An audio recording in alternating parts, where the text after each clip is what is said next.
Computerized Start is brought to you by my awesome patrons on Patreon,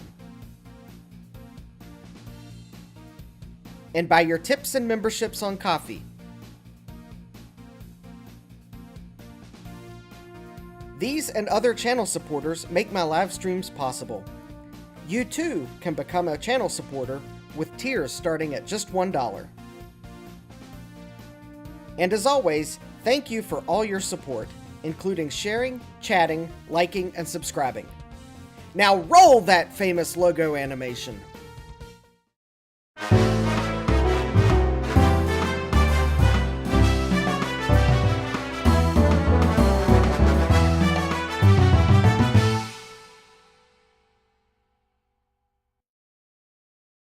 Good evening and welcome back to Computerized Start Live. I am your host, Justin D. Morgan, and we have people in the chat.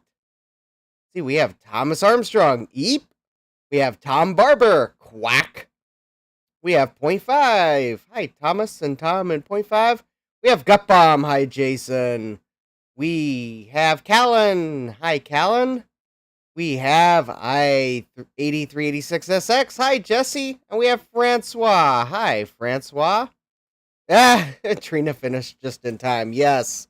I was carrying stuff downstairs and already spilled my little thing of isopropyl alcohol that was left over from last week. Let's see. Why would I be carrying stuff downstairs? Well, there can only be one reason for that. Ladies and gentlemen, it's time for our favorite segment, Wheel of Regrets. Here's your host, Justin D. Morgan. Hey, who comes up with these titles anyway? Yes, I have... Ugh, where did that come from? I have regrets, or potential regrets. eBay for dollars, Thomas Armstrong says. Retro Techie isn't fixed yet.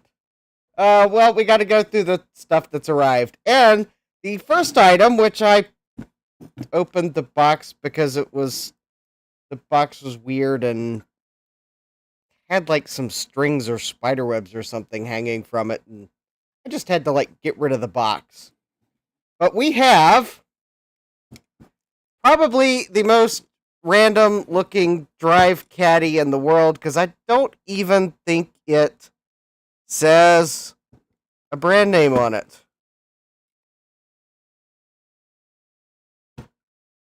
So anyways, yeah.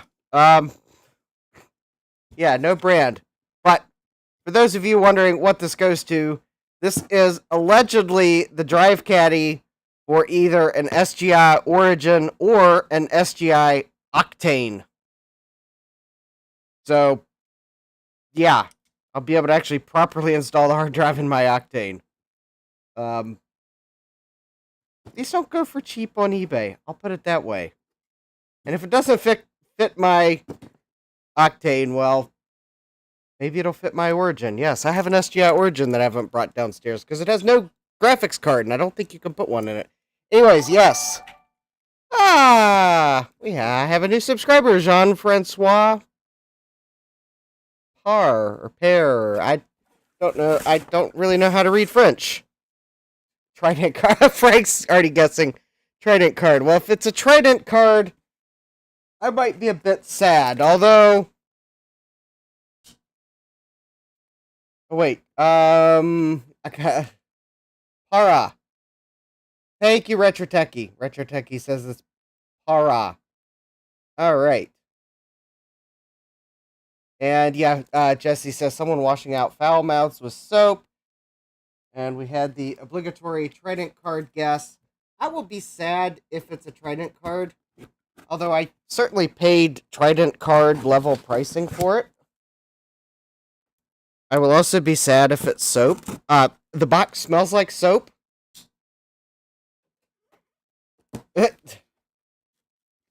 Par A. Thank you, Par A. Thomas Armstrong says, 2 Trident cards.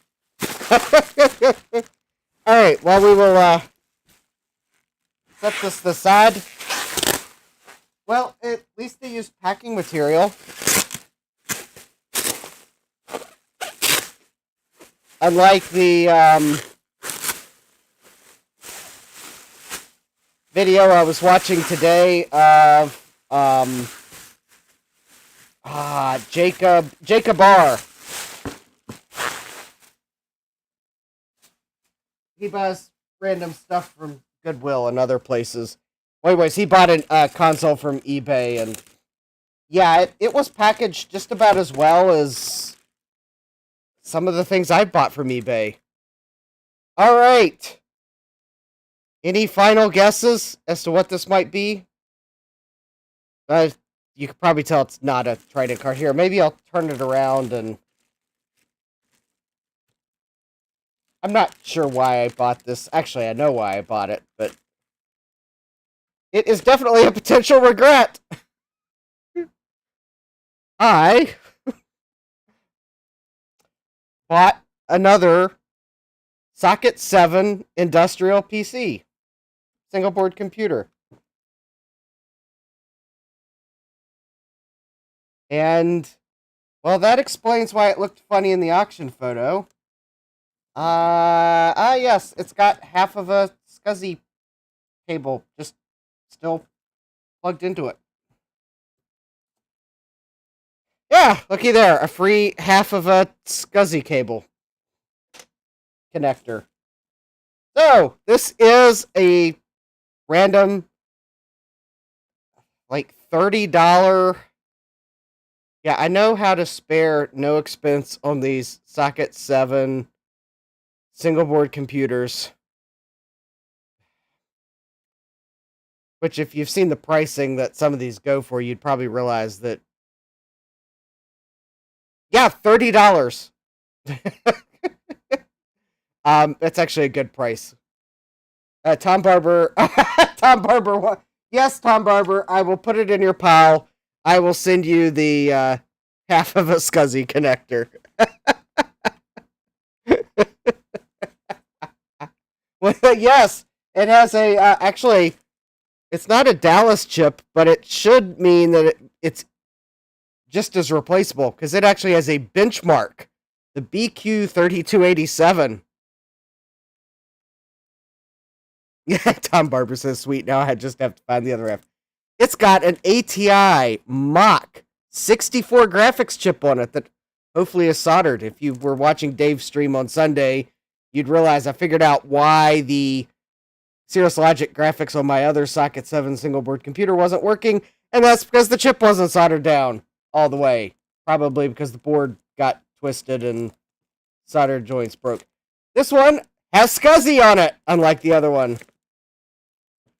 And I think it actually got a weird heatsink, which I think the heatsink might have slid in shipping.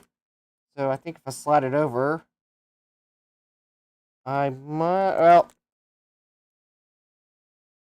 okay, that's kind of weird. I'm not going to try to remove it. I think it's like, supposedly has a Pentium 166. What did the seller say it had? It's untested, may need new thermal paste since it's very old. Yes, thank you. Okay, so it is untested. Naturally. Who tests things like this? Well, actually, it probably is untested. Not many people have the backplane to test a card like this. Does the benchmark give good results? Well, we'll find out. We'll have to put that to the test at some point. So, I'm not sure what Pentium we have, but it's at least a 166 on the really cool style one. But it could be MMX. And we have RAM. It is not parity RAM. There are no labels on it, so I don't know how much it is.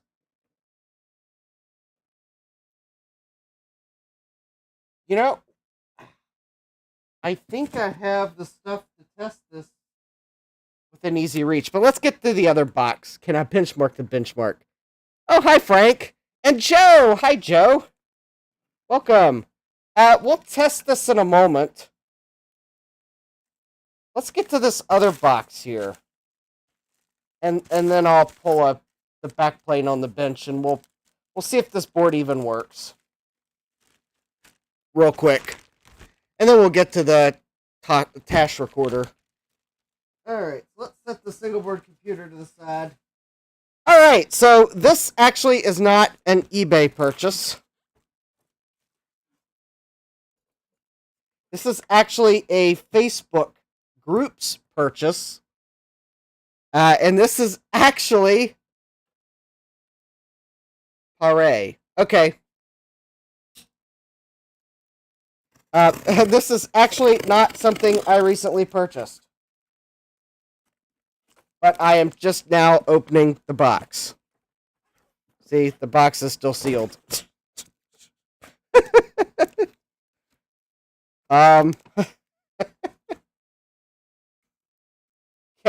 Retro Techie's asking if it can it run Crisis.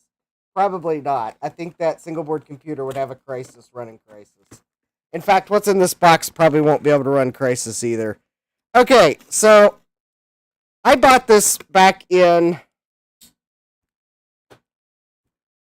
2022. And I'm just now opening the box. Because sometimes I set things to the side and then completely, like, forget about them until you decide to get rid of a pile of boxes and you realize that, oh, wait, that was in the pile of boxes. But we have a floppy disk. And we have an item, and I just lost a pile of stuff. And one of them, and one of them fell into, oh, okay, that didn't just fall on the floor, but this did. All right.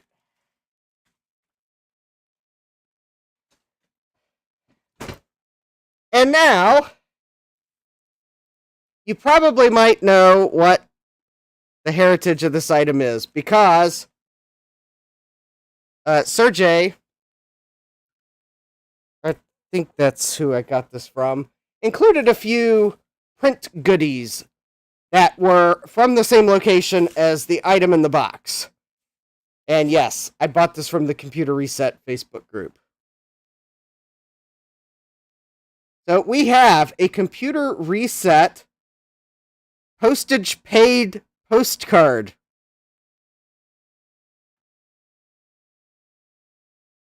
Neat. Although that's no longer the postage rate. So, needless to say, I won't be mailing that.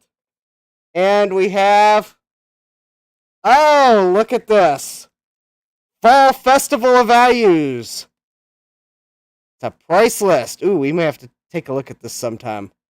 We're not going to go into too much detail on these items today, but we have a, oh, an invoice. Oh, it's an invoice for computer bulletin board advertisement. Oh, it's like a invoice for their bulletin board system. Interesting. Yeah, I hope you're doing fine, Retro Techie. We have a, oh, interesting. I didn't know they ran a bulletin board system. Oh, there we go. IBM 5140 parts and accessories. There's the price list. Neat. The Computer Reset out of space sale. Wow. I wish you could get these prices today. New in the box, $2.99. I'd pay that on eBay. Oh, and a business card. Oh, cool. It's like a little packet that they've probably mailed or included with an order. Neat. Oh, a sheet of labels. Oh, neato. That might give me ideas for labels I'd like to make to put on things. Got Bob saying, what a dumb computer. Yeah. I used to have one of those PC convertibles. And more price lists. And a... Oh! NEC V20 chip installation guide. Neat. And another price list. And more price list. Oh, and a copy of Reset Gazette from 1995, when I was a much younger whippersnapper. You know, this is the kind of thing that when I was back in 1995, I would have dug through this and circled a bunch of stuff in this that I would have wanted, but that's neat. Oh, look at that. Where's Steve when you need to tell him there's dot matrix printers from $29? Ooh. Yeah, this is a treasure chest. So, those, so Sergey told me he would toss in as many of the, spare paper stuffs he had, along with the item I bought, because he was trying to share some of the goodies from Computer Reset. And we're not going to test this tonight, but I picked up one of possibly the most useless / useful peripherals for PCs. So maybe we'll take a look at this during December. But it is a microbuffer Universal 16, the world's best-selling printer buffer. Probably not in 2020. Actually, maybe this was the world's best-selling printer buffer in 2022. Ha ha! Thomas Armstrong says, if you say image writer 3 times, Steve will appear. Image writer, image writer, image writer. Thomas Armstrong had one of these buffers. Neat. Backed by a lifetime warranty. We'll put that to the test. No, just kidding. They'd probably be like, you have a what, sir? Oh, and if you're wondering, Joe says, poof. Hi, I'm Steve from Mac84. Oh, and if you're wondering, this is sealed, so we're not unsealing it tonight. But yes. And then Sergey included, I think there were some extra discs, and I think this one, he included one that was tested working, just in case the one in this box is like a moldy mess. So, yeah. Anyways, we'll probably take a look at this during December. I'll probably have to get some Sims for it. Alright, let me set this to the side here. So, yeah, kind of a delayed unboxing of the stuff from Computer Reset that I bought from the Computer Reset Facebook group. And now, I guess we'll go back to the single board computer here.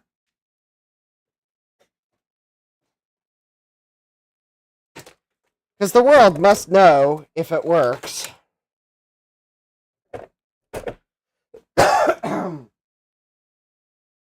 Actually, I would like to know if it works or not, because, well, return periods and stuff.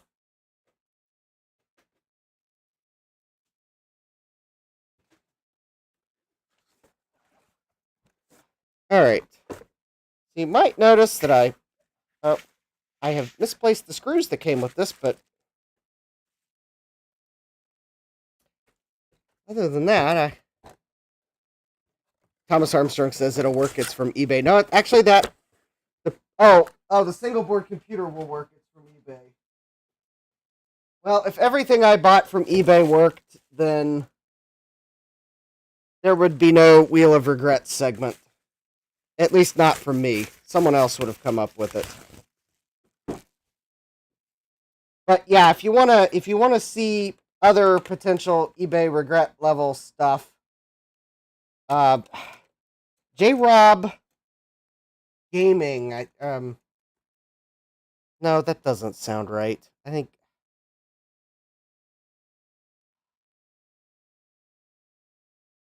Jacob R. Yeah, I think that's his channel name. His latest video, he bought a a brand new PlayStation 4 full size. And what shows up at his door? A definitely not brand new PlayStation 4 Slim.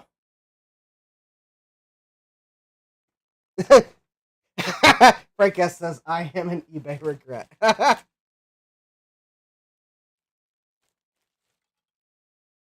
I actually am probably going to reach out to him and ask if he'd like a set of my eBay regret buttons. I don't know if he's the type of person into buttons, but I'm tempted to offer him a set for the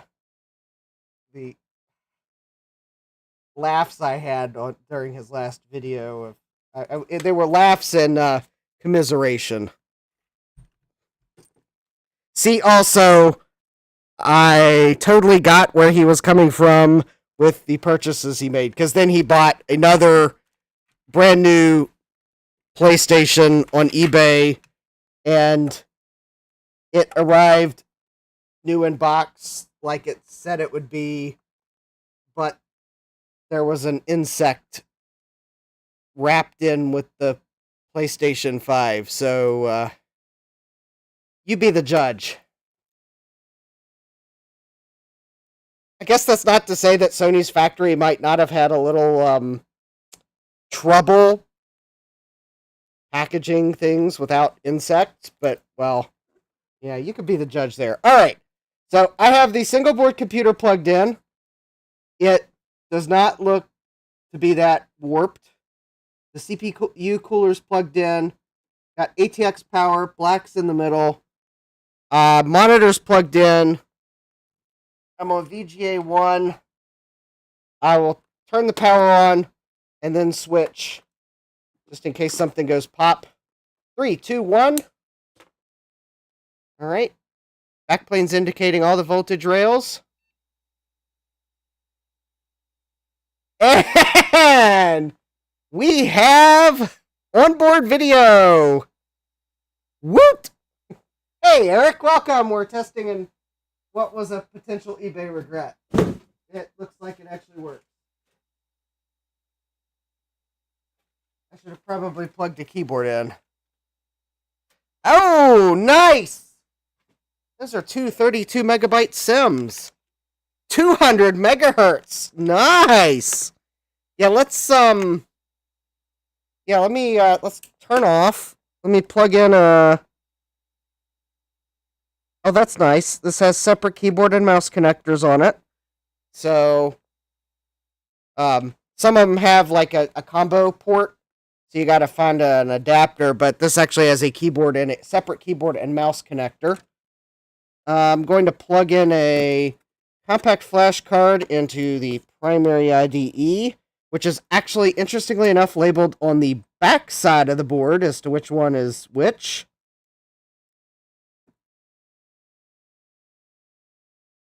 Also, the keyboard and mouse are labeled on the back side of the board. Yeah. Oh, hey, Jamie. Jamie's Hack Shack. Welcome. And I take it this means you have power, Jamie?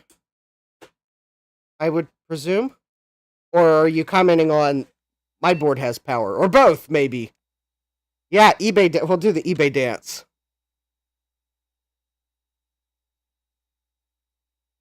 Mega. Francois says, modern vintage gamer, megahertz. I can't say it like him. Oh, you've had power. Okay. My lightning speed. Okay. Let's see here. Let's see. That should be good. Auto detect. Oh, look at that. The clock is about 30 minutes off, but other than that, I mean, it's 25 minutes off, and I'm ignoring the time zone difference. I think this benchmarks. Okay, it's your folks in South Carolina, not so much. Well, I hope their power gets restored. and hopefully they're otherwise doing okay. All right, let's save and exit setup. I do know I have the link in the description if you want to give to hurricane relief in western North Carolina. I know they were pretty hard hit. Or so that's kind of, instead of a coffee goal this week, I was doing that. So if you want to give towards that, that'd be great. Or another hurricane relief in another part of the country, because I know it's not just North Carolina, but kind of the Asheville and surrounding area, they were pretty hard hit. So I picked some place, and so I picked the Asheville area.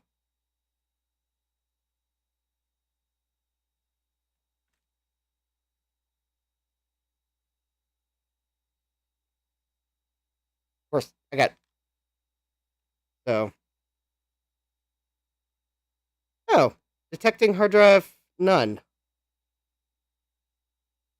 Oh, that's right. I was getting the distinct impression last time that my compact flash card might be failing.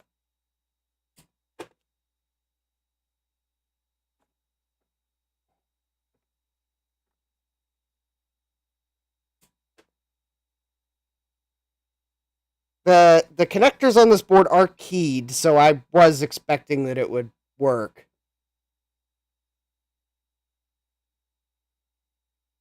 This single board computer smells like soap. I am not kidding. Flash it harder. I may just have to go. Well, I'll probably have to replace this compact flash card. I am going to draw a question mark on it so that I don't forget.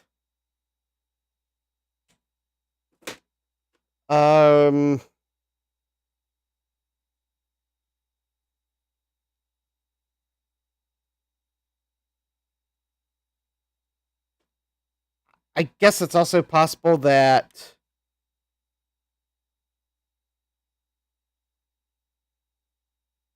the silk screen's wrong. So let me go ahead and do that. All right. I think that's all fine. Chipset features. That's probably fine. Plug and play PCI. No, that's not the one. Integrated peripherals. Let me make sure that's actually enabled.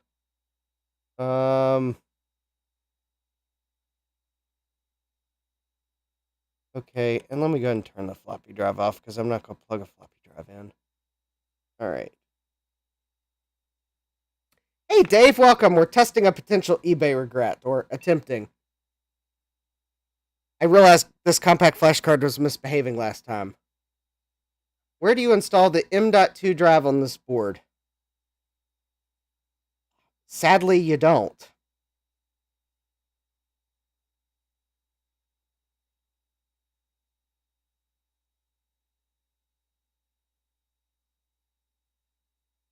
Sadly, you don't.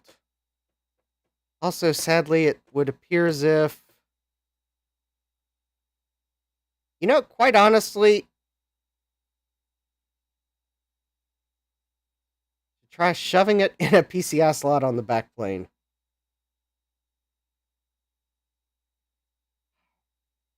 I almost could maybe...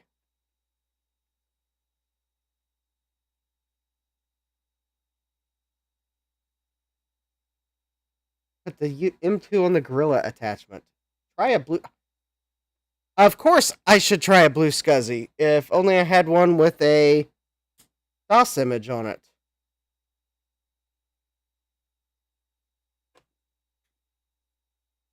Hold, please. I know where the one with the DOS image is. Well, I thought I did. Never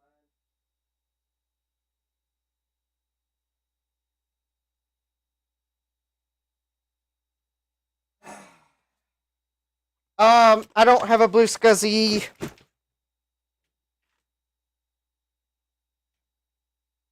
Set up for...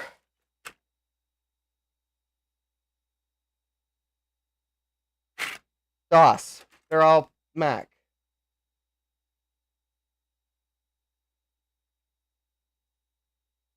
Yes. Purchase your blue SCSIs at jcm-1.com.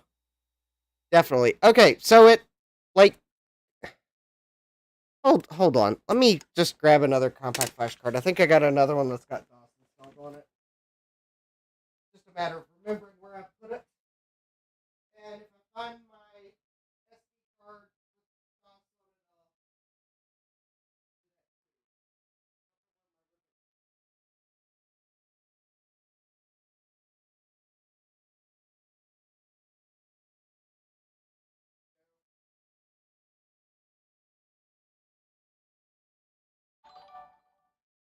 oh, I got a message.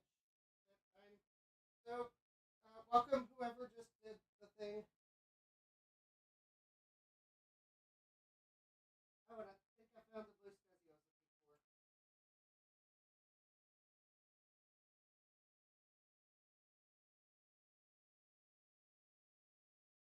looking for. Okay, we can try the. All right, we can try the multi-boot stuff. Okay. Always look on top of. Oh, thank you, Joey. $10 super chat. Eep.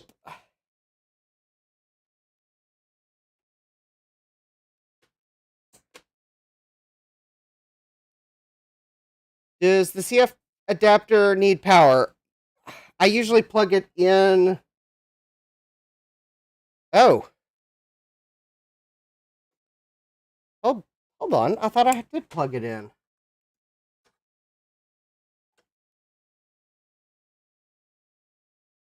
It's weird. Oh, there we go. Oh, wait a minute. I think I know what the problem is. I don't. I bet it was not my. I bet it's my compact flash card adapter that's misbehaving. Did you.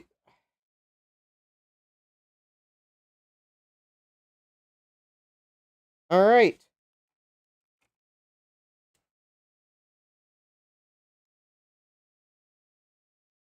Well, I'm going to draw a question mark on it.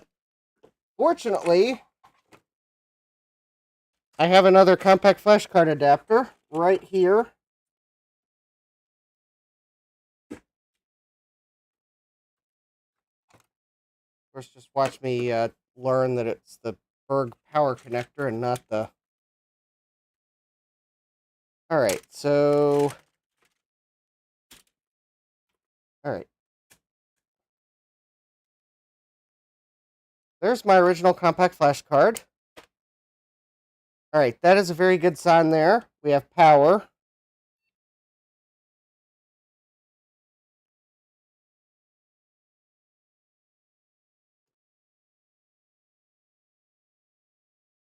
Yeah, not all the IDE ports provide power, so I usually always plug in power. These usually have diodes on them to prevent power backfeeding. I think my adapter's bad. That's why I was having trouble last week. I bet my adapter is bad or has a cold solder joint on it or something. Because my compact flash card's detected with this adapter.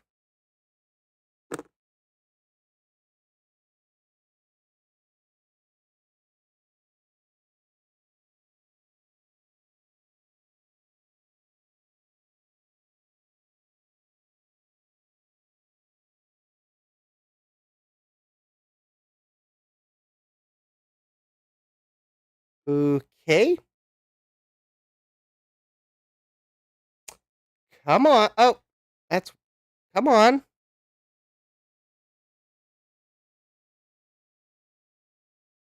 course, the compact flash card might have gotten destroyed by the adapter.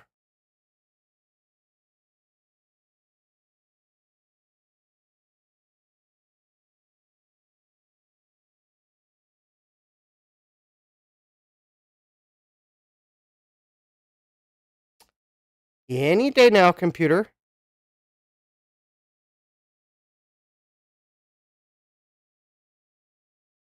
Okay, that is like weird.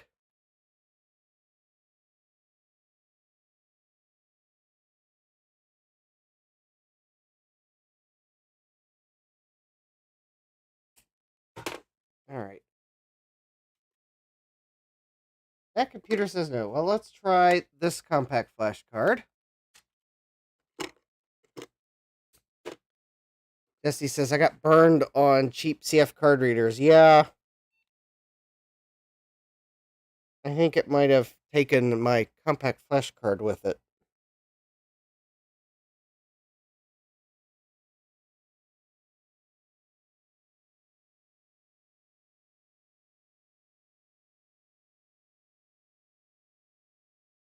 Okay, so this card is detected.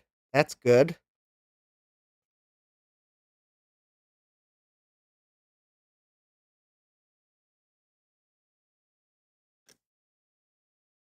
All right, I'll fix the.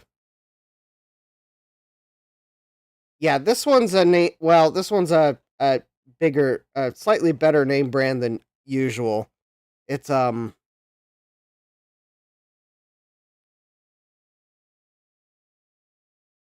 I forget the name of it, but there's a bracket on available for it, so I can put it the other way around in ISA only systems. Okay, so this is my PC DOS boot disk. So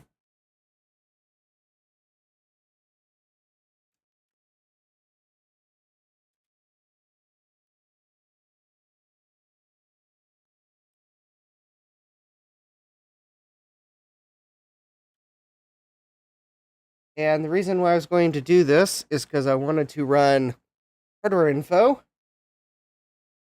And yes, it is kind of difficult to run this with the adapter sitting on the keyboard, but that's the only way I can make sure. Well, I guess I could hold it, make sure it's not going to short against anything.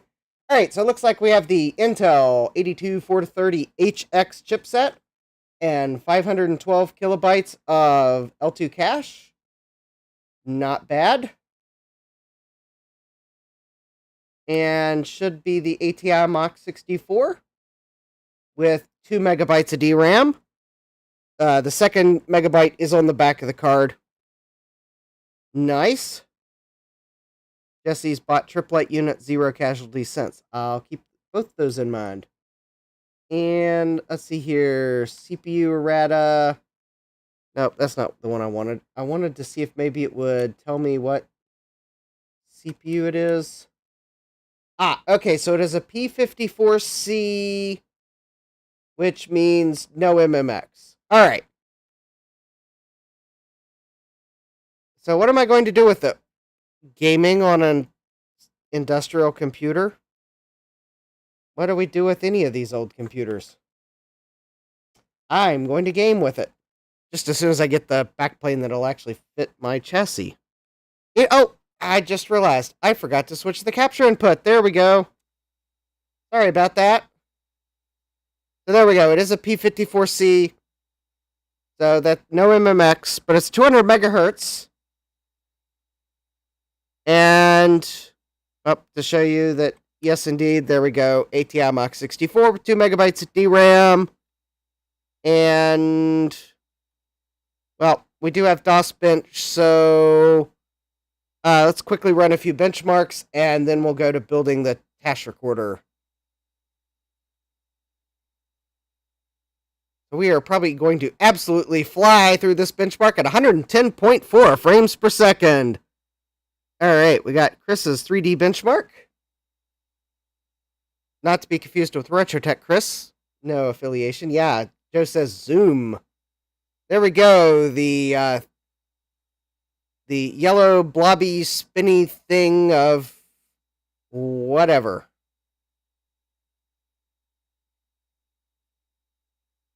Yeah, this thing can game, I think. 64.2, that is 38.5 frames per second. Wow.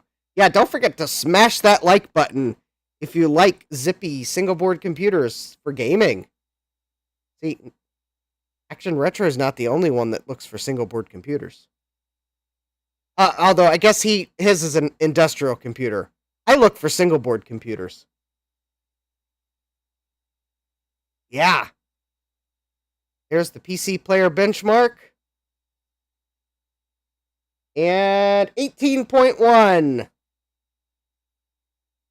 This is a difficult benchmark. That's not bad. All right, let's do Doom. Lincoln, you'll probably miss it. Is the Mach 64 and a Pentium 200? I mean, that's like...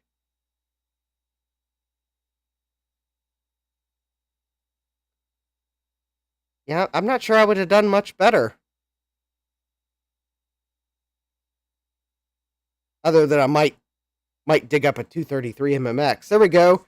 2134 game ticks and 962 real ticks. Not bad.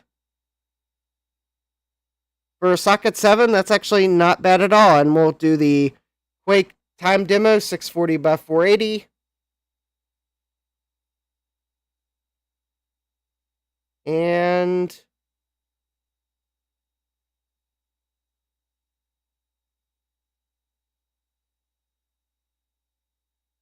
okay, Quake's tougher on socket 7, so in fact, I think Quake might even be able to use MMX. I'm not sure, but yeah, this is definitely a difficult one for socket 7 platform. Yeah, this was $30 plus shipping.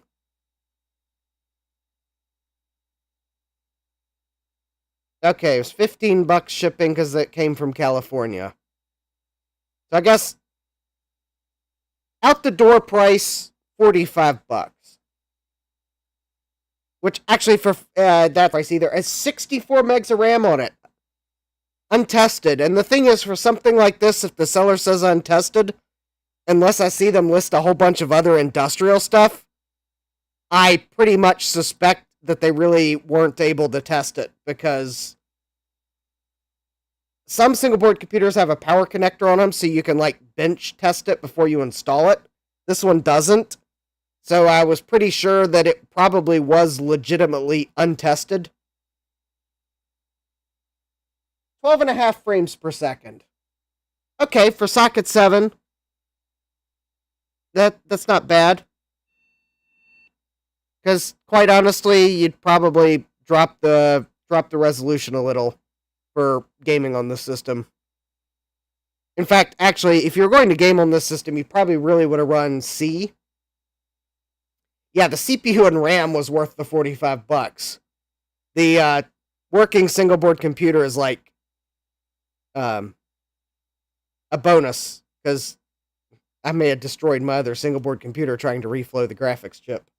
I'm going to have to remove the Cirrus Logic chip and unbend pins, because I had a little run-in with the solder braid on Dave's stream. I want to game on this MacBook Air with Zorin installed on it. There we go. 36.5 frames per second. Totally playable if you bump the resolution down. Sure, you don't get all the eye candy, but can this $45 total single board computer game? You betcha.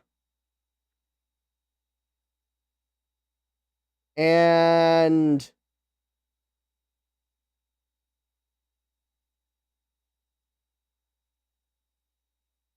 okay, no windows on here. Oh, okay. Well, that's cool. I just wanted to see if it worked. It works. No eBay regrets here. Although there was a request. All right, we will unplug the adapter. We will plug in the big cable. Luckily, it does have a fast SCSI port. It probably really needs a better CPU cooler, because that CPU is running just a bit warm. Probably because... oh, the fan on the heatsink doesn't work. Okay.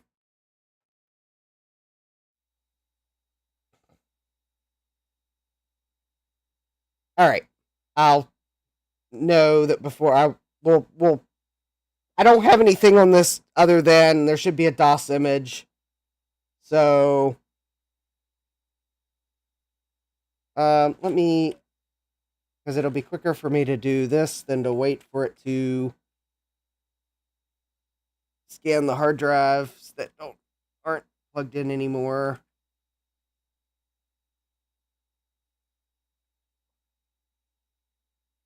There we go. All right.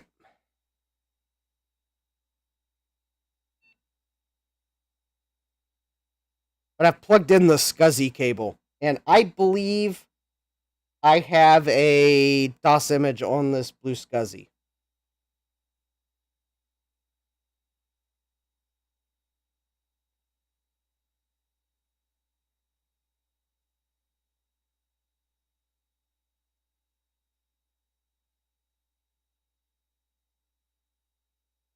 And we know there's a SCSI ROM on here, so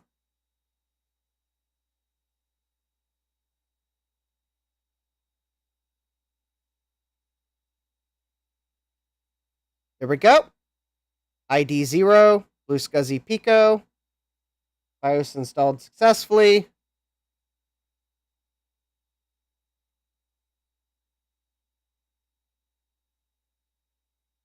And I guess I do need to tell it PCI Adaptec. There we go.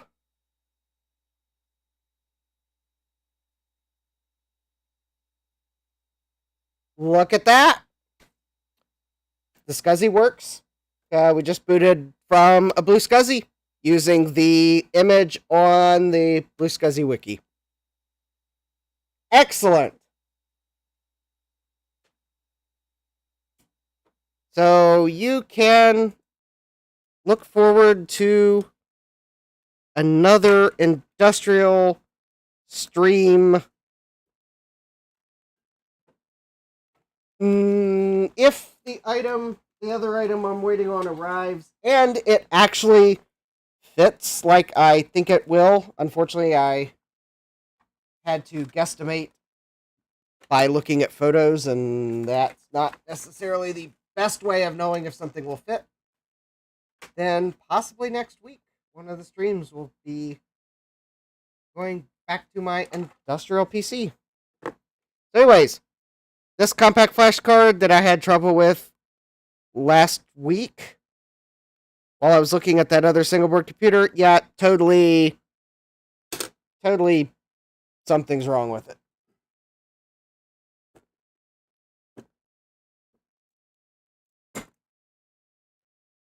Well, I know one thing. I think I can say that I correctly surmised that this item really was untested. All right.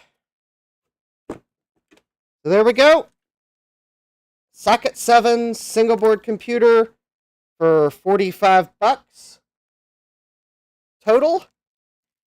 And it totally works. It had 64 megabytes of RAM on it. And a 200 megahertz processor. And the benchmark module works. Which is kind of amazing because it does have a date code of 97 on it. And it's still keeping time.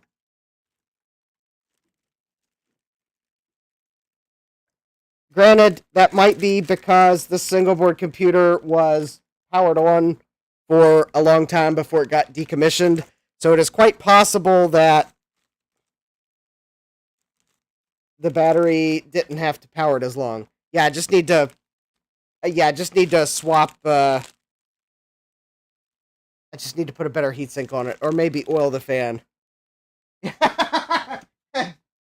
Yeah, Jamie says it was running a car wash last week.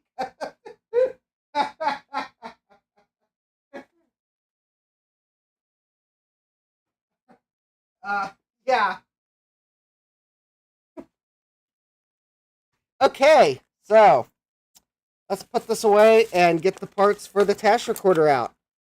I always like it when we have a successful wheel of regrets, because it means I've actually have the parts I was hoping for future live streams.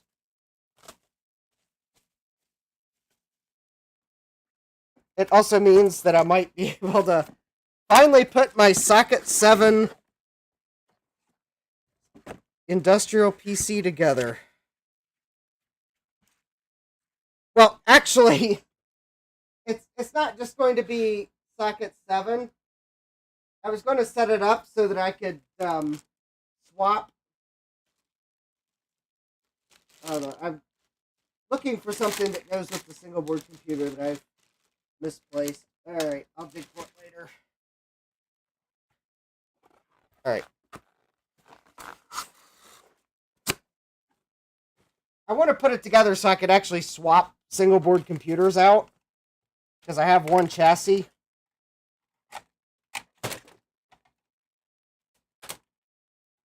So I could like set one up and it could be like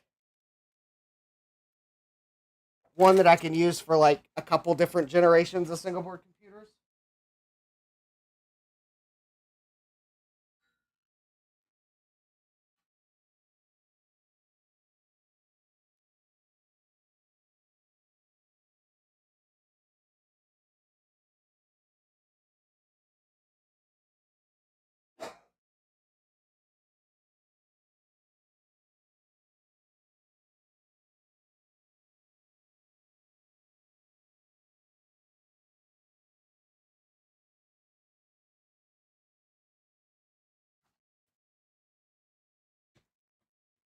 All right. And now, after I pick the item up off the floor that I dropped,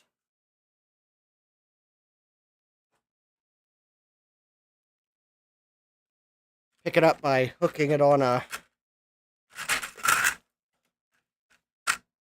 tube of chips that I'm then going to try to drop. There we go. Time for the TashRecorder. So, 1-Bit Fever Dreams bought some PCBs. I don't know from where, so I couldn't comment. Actually, I might have a suspicion where, but anyways, he asked on the Macintosh Friends Discord, would anyone be interested in building one of these? And he said it did MIDI, and of course, well, that got my attention. And I said, yes, hi, Will. We have KMac Vintage in the chat.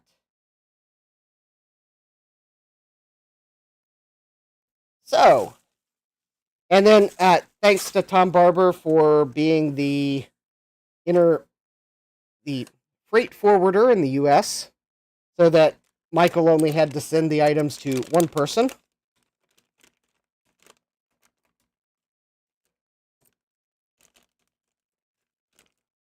So thank you, Tom Barber, for serving as the freight forwarder.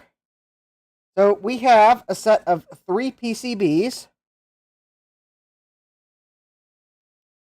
2 of which do not get components soldered to them, 1 of which does. And the reason why there's tape on this is to hold the microcontroller in place. Yes, Tom, I thoroughly enjoyed the random crap you included with it. It was thoroughly laugh-inducing, including the picture of me that you printed with your label printer and augmented with googly eyes. That was hilarious. I'm going to frame it. No, seriously, I am going to frame it. It's that hilarious.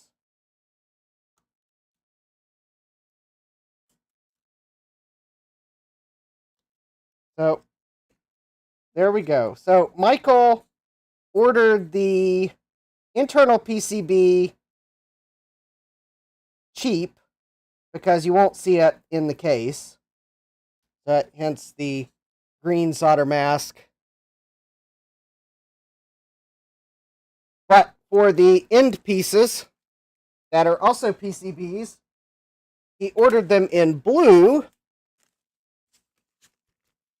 because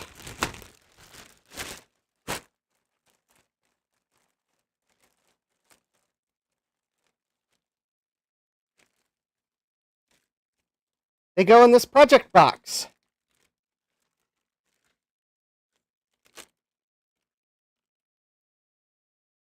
So, nice Hammond hardware box.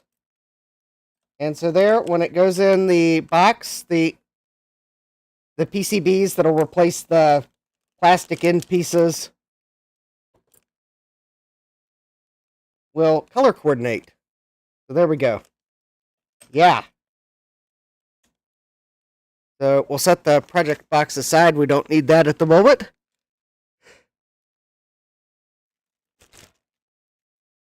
All right, so we got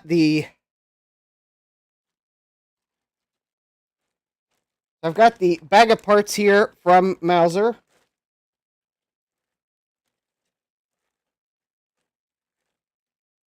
I think the parts from Mouser were about $30 or so, if I remember. And then I think I sent Michael like $20 or thereabouts to cover the cost of the PCBs and kind of help with the shipping and also to kind of help him with the fact that he bought a programmer to program the microcontroller, so it's kind of I chipped a little extra in to kind of help with that. So thank you, Michael, for doing the ordering and programming the microcontroller so that we didn't have to buy a programmer ourselves. Because, I mean, the programmer was like $20, but for one chip. All right, so let me go to the GitHub for the TashRecorder.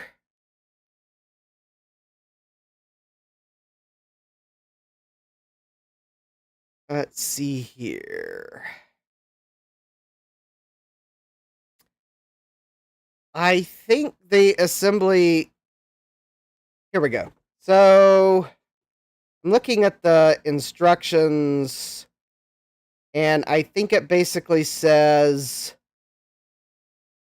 Recommend to use sockets. Start with the small components first. Okay, and then for Japanese mounted resistors, the resistor will go on the circle side. Okay. So I've got the bomb in front of me. And... Tom Barber says... Thomas sent an email, a short... Oh, he's got some pets. Tom Barber says... Funnily enough, I, by mistake, ordered the microcontrollers in my Mouser order, so now I have 3 useless microcontrollers. I almost ordered the microcontroller by mistake. So let me do a little bit of organization here with the Mouser parts, and then we'll get to soldering. So this is a microphone. I'm going to put the microphone on last because I don't want to get the microphone wet with isopropyl alcohol because I'll put everything else together and then I'll clean it and then I'll solder on the microphone. So that one I'll set to the side. All right. So I'm basically just going to sort capacitors. And we got some voltage references. So those are like transistor size. Op amp. Oh, the op amp will go in a socket, so I'll set that to the side. I'm actually going to set this microcontroller to the side as well, because it's going to go in a socket. There we go. I think the microphone had a little sticker covering the hole that said remove after cleaning. Oh, did it? I didn't look at it close enough.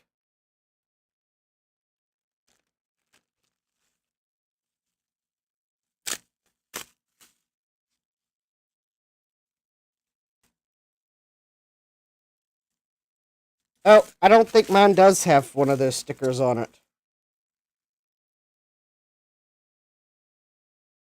No, mine doesn't have a sticker on it that says remove after cleaning. Which is odd. So I will wait because I don't want to get that wet. Alright, so that's a capacitor. Let's see, that's a DIN connector. So that's going to be one of the items that goes on last. Alright, we've got sockets. Alright, sockets. Resistors. Let's see here. Those are LEDs. That's a phono connector, so that's going to be near the end. It's a slide switch. Oh, Tom says I built something with a PCB speaker. Yep. That would be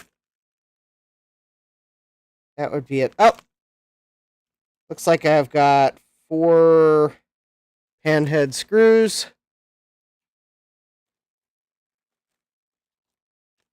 See, more resistors. See, those are diodes. Those are knobs. All right. Capacitors. Resistors. Resistors. Resistor.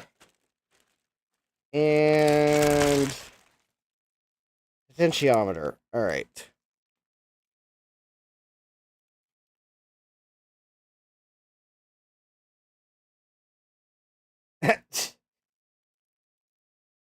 Well, Jesse, the Orioles are also out, so no more dreams of baseball.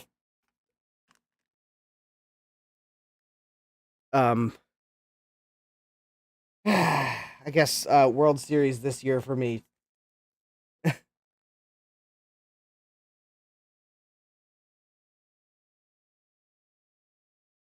Okay, so let's go ahead and start putting this together. I guess probably should start with the small components like the instructions said.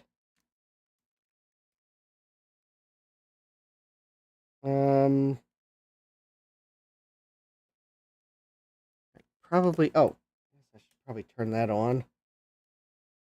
I think the first thing to do is probably the diodes. It looks like there are 4 diodes here.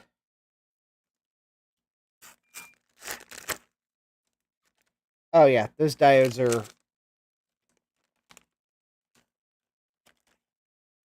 Yeah, those are smaller than the resistors, so we'll get the diodes first.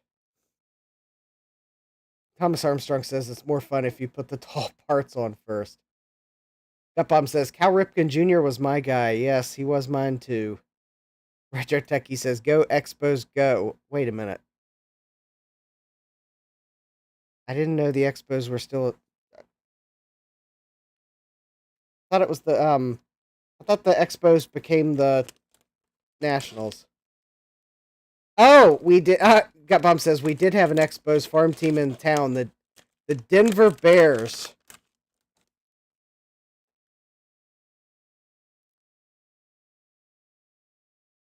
Actually, in Salem there was a well, there still is a farm or minor league team in Salem, Virginia. I don't think they ever were a farm team for the Orioles, but in Bluefield, Virginia, close to where I went to college, there was an Orioles minor league team. To which I actually never went to any of the games. Go figure.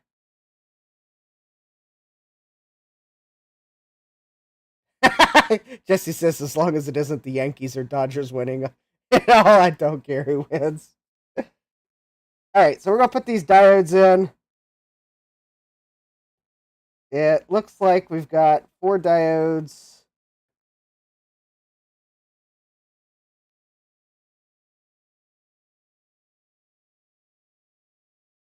Just double checking the picture. Yep. All right.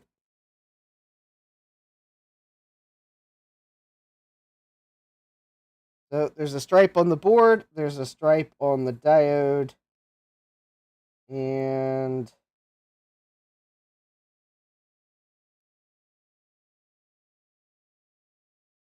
as easy as that. So I will go ahead and bin these.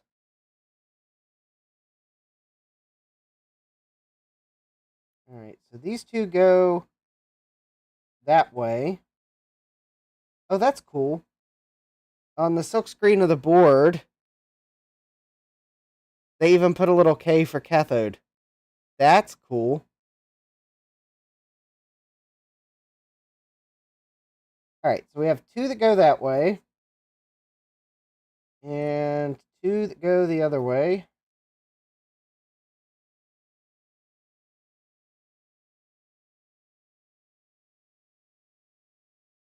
And I'm just trying to make them look somewhat nice. They're not going to be perfect. Oh, hey, Steve. You see, we said image writer 3 times, and Steve shows up.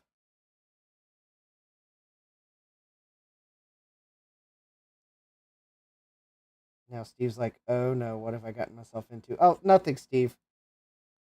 I have a parallel port printer buffer that I'll try for December. Unfortunately, I don't think the image writers did parallel, so I won't be able to use an image writer for that test. Bummer.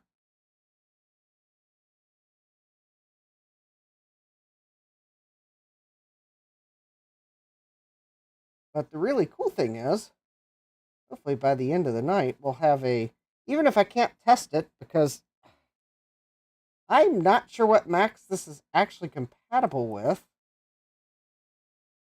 And and I knew it would be a long shot, but I have a part on route that will hopefully finally let me get one of my older Macs in operable condition.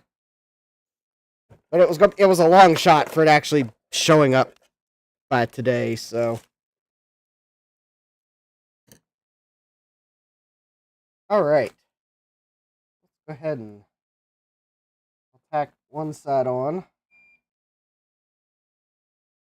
And then I'll just make sure that they stayed in place. I actually do this in a way where I can actually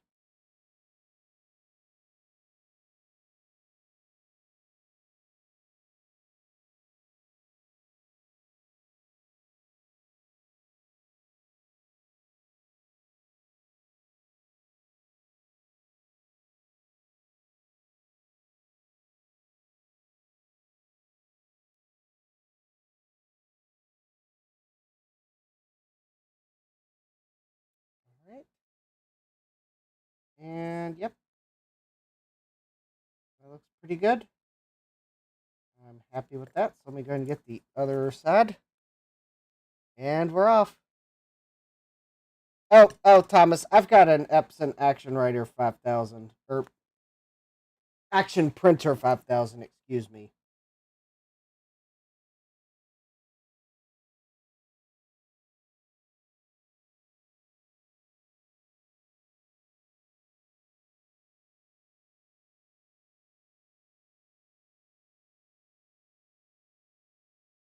And don't worry, folks, it came from eBay too, so. Now, granted, I didn't have a printer buffer back in the day.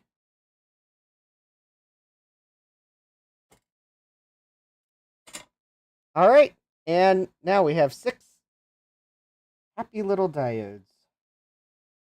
At least I hope they're happy diodes.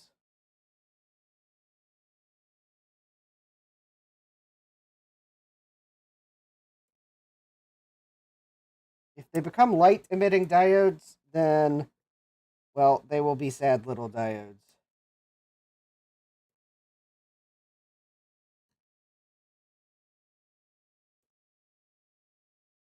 Also, if you have a light emitting resistor, then you have a problem.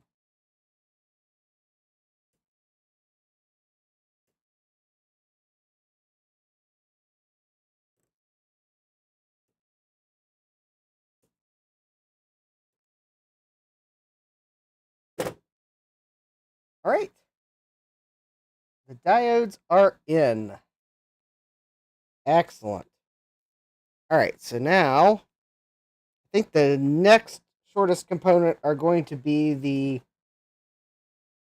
resistors that are not mounted Japanese style.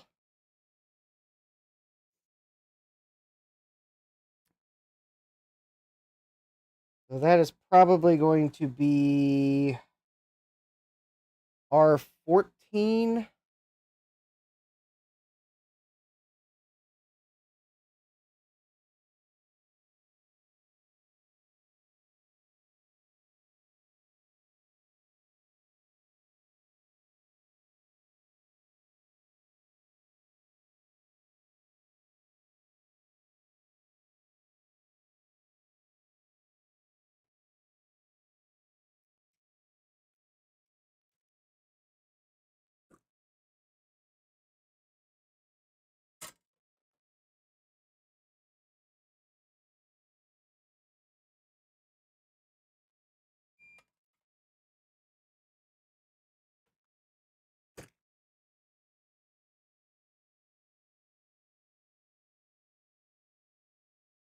I'm going upstairs to check something. I thought my dishwasher should be done by now, and I hear water running. So I'm going to go upstairs real quick and just check to make sure it's actually still running. I'll be back in a moment.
False alarm. It's not water running.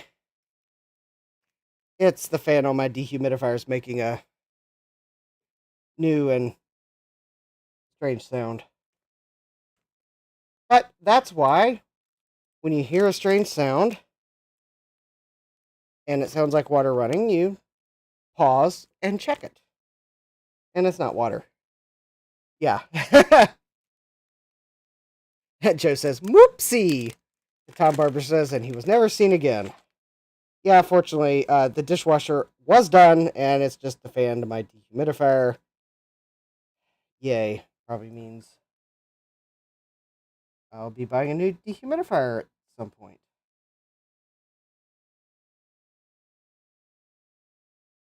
Oh no. This resistor is too big. Alright, well, I will first consult the photo.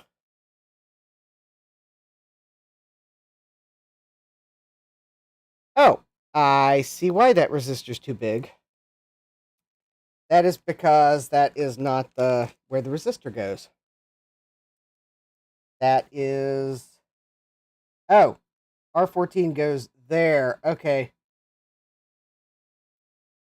R14 looked like it was beside that component, but there's a C7 there. Okay.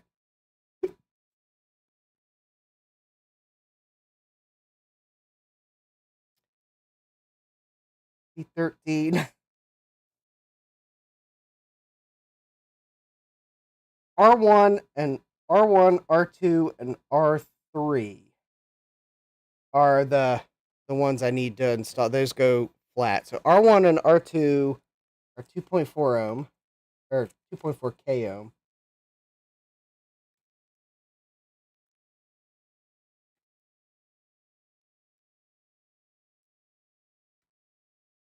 That was R1 and R2.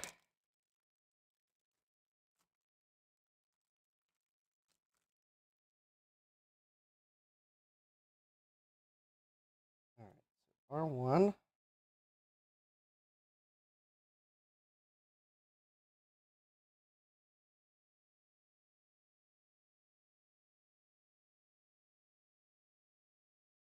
There's R1 right there.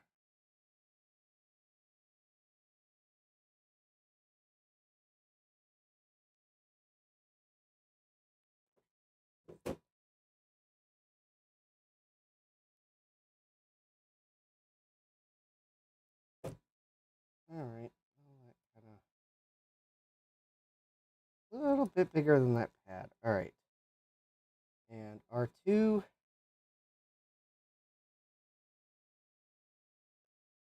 goes there.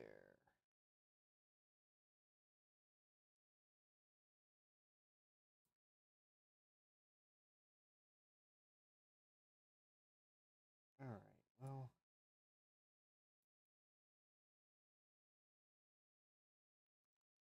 all right. There was one resistor that was out of stock, and I subbed. I didn't think it was that one though.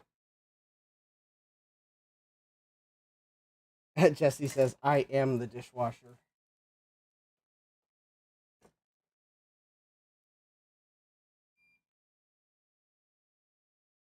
Well, depending on what I'm washing, I might be the dishwasher, but I decided to run the dishwasher.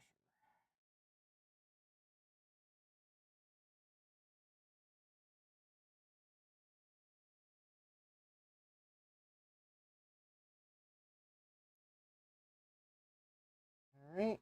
And I guess those are probably about as good as those are going to get because those resistors are slightly larger than the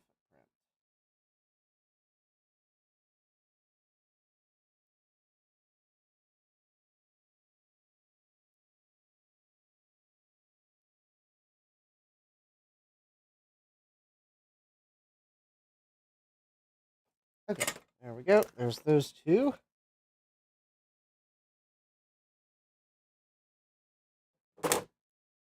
And then R3 is something else.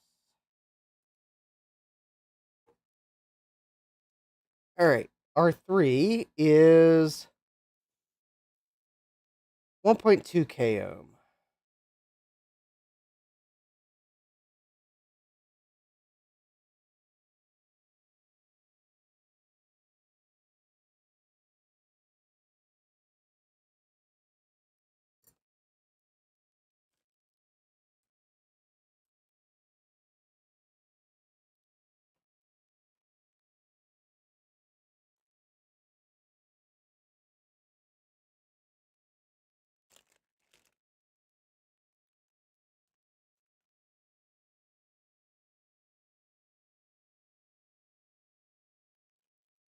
All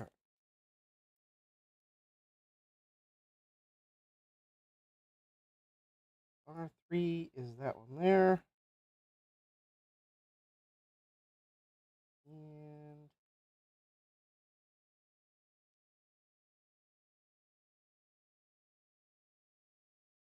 well,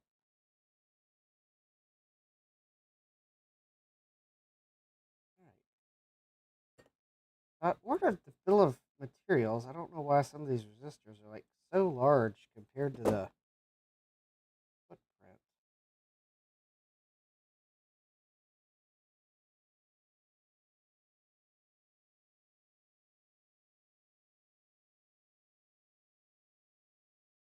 All right. There we go. There we go. R3.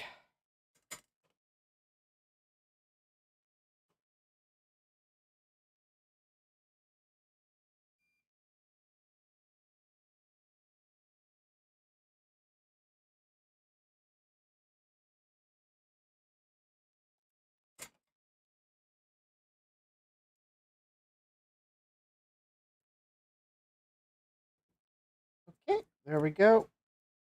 I just want to double check. Might be weird that I'm doing this after I installed all 3 resistors. Odd thing was, the color bands on the resistors in the photo look different. And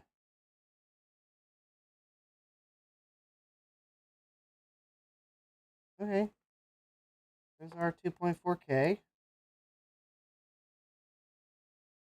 Maybe the photos of an older revision and they tweaked the value slightly.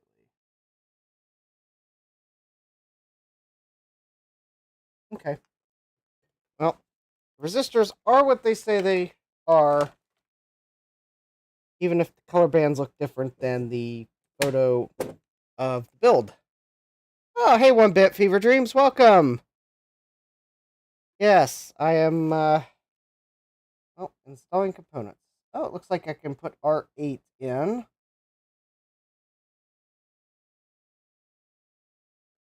R8 is... R8 is one of the 47 ohm resistors. Okay.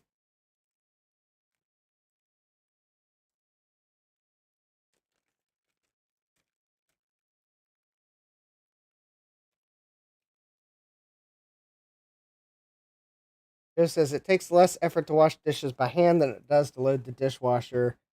Guaranteed, yes. But the experts say that you use less water running the dishwasher than hand washing.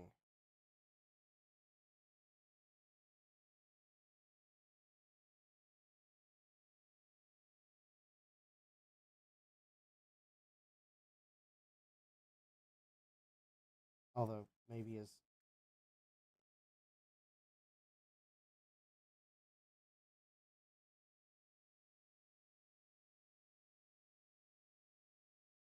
Okay, if I'd realized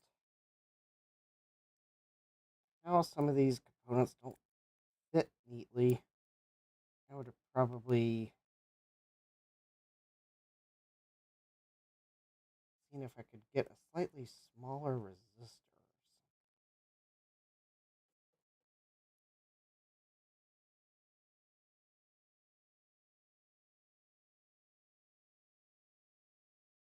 Yeah, I wasn't trying to sanitize my dishes, just clean up the mess.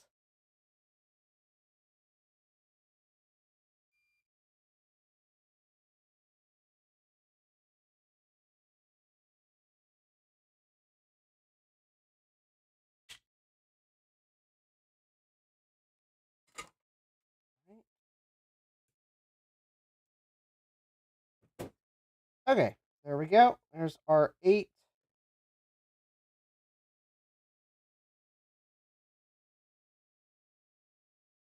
And I used it as an ultrasonic machine if I weld some transducers to it. I don't think it would work quite as well with ultrasonic transducers in it, because those require water for the frequencies to go through. Okay, I think that's all the resistors that are not mounted Japanese style, as the instructions put it. Well, I had a lot of dishes for some reason, and, well, it was time to just make them kind of reduce a number. All right, I think the next smallest components are going to be these ceramic caps. And these look like they go basically lots of places.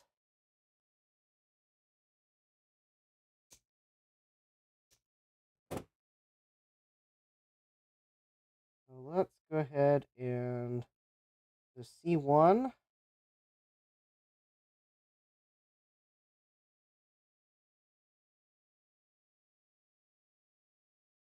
All right, C1 and C2.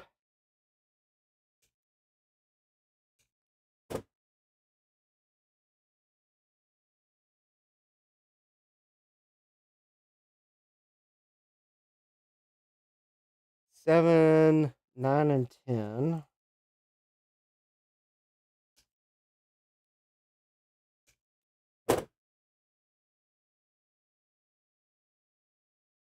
Here, 7, 9. Whoops, 9.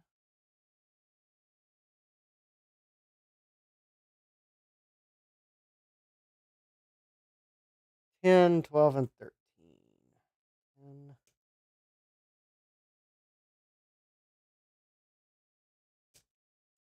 12, and 13. I think there's only 7 of those. Yes. The bomb included 10 because it was cheaper to order 10 than 7. So 9, 10, 12, and 13. 12 and 13.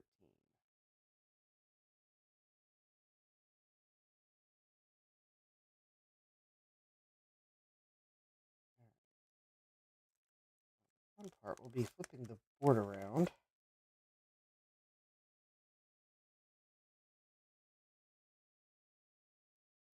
without them falling out. And I think I did it. Yay! Let me see if I can zoom in a little better. There we go.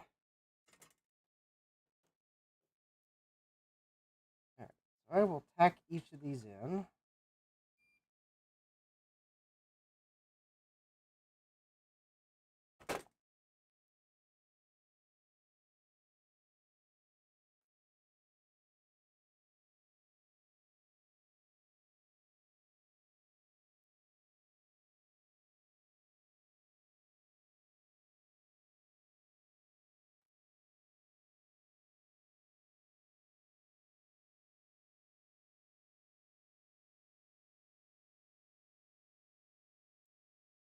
Okay. Now that I've tacked them in,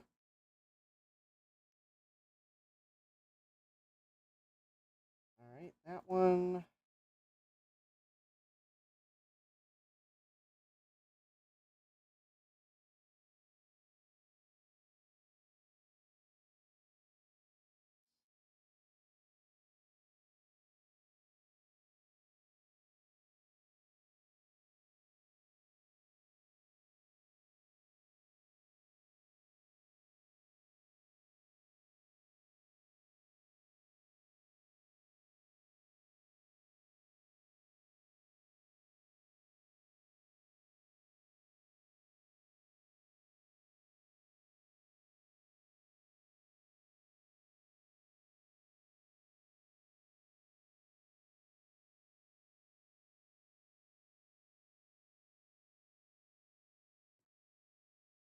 And 6, and whoops,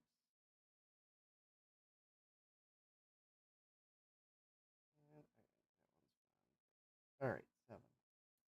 All right, so now confirm those capacitors are not like falling out of the board.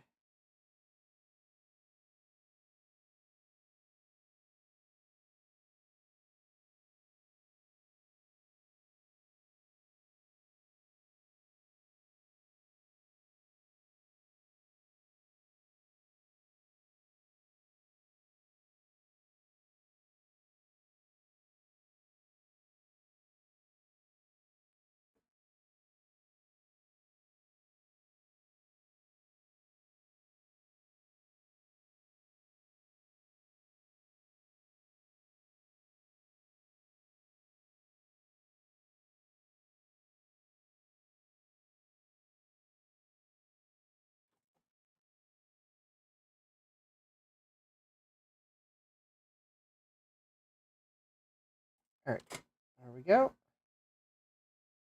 Oh, there we go. We got the decoupling capacitors. I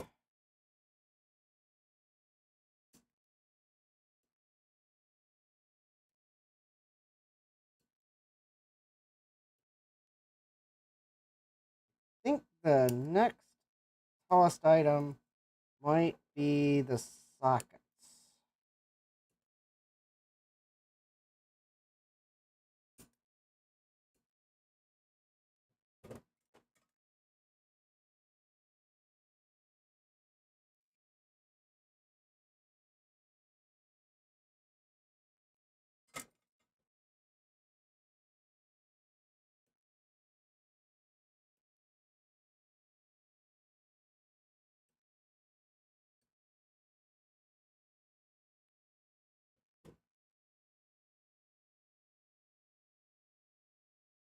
I think.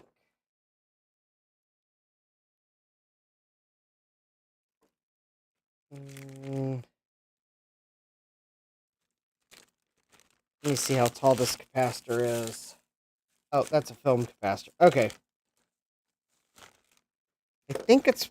Oh, actually, I think it's going to be these components. The TL431s.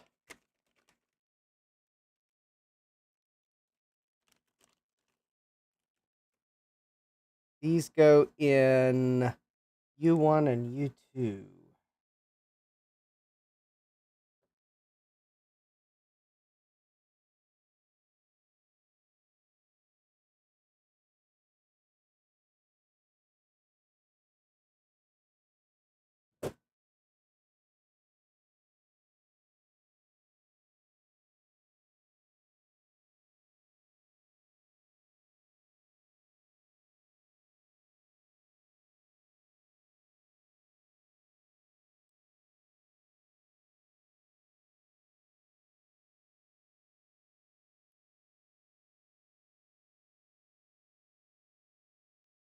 Wait, no, I think the sockets are going to be shorter than those. All right.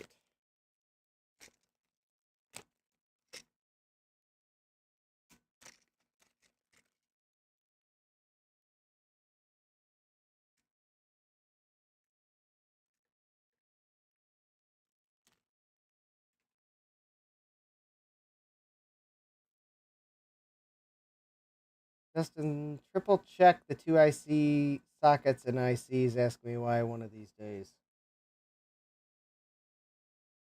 All right. So that socket.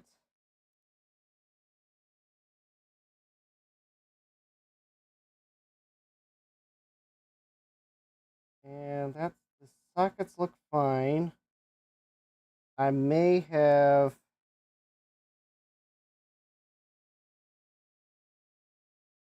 substituted socket parts.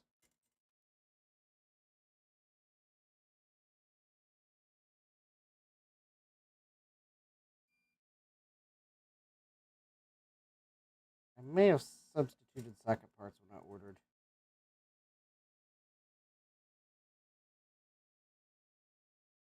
I don't know if these are the same sockets that were on the bomb.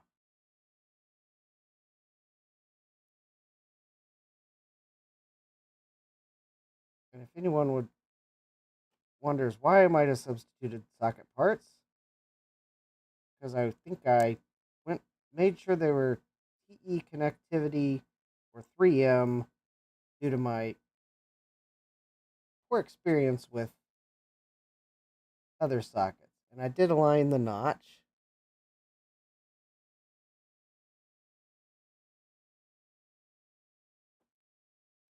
I should record a dishwasher sound first with the TashRecorder. It's never been done.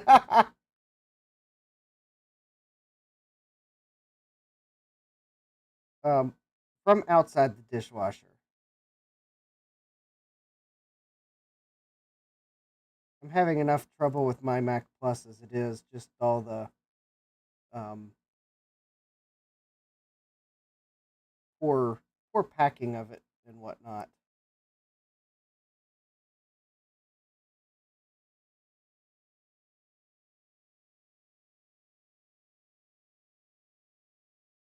I mean, I may or may not have bought a case for it on eBay.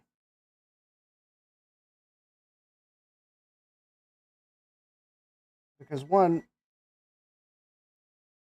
a case may or may not have like shown up on eBay. All right. Looks like the sockets are in good. So now I will put the voltage references in.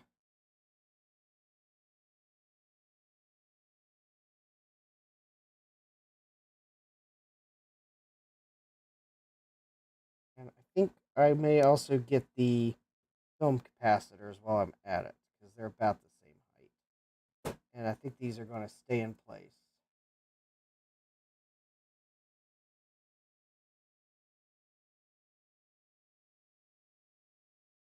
And then I'll get the Japanese style mounted resistors.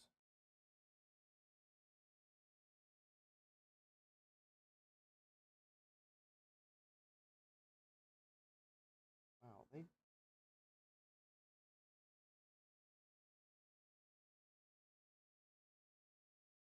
having trouble getting the voltage references in the holes. There we go. So these are like 2.5 volt,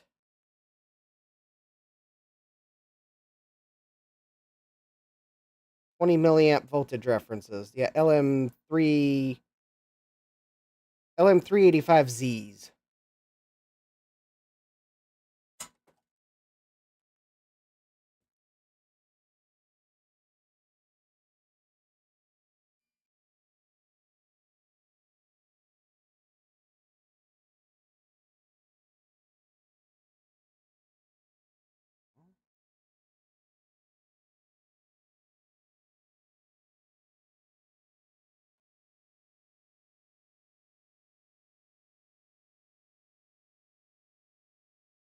Go.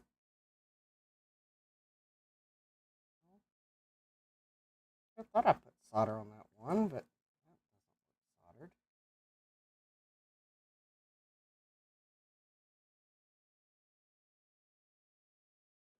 All right.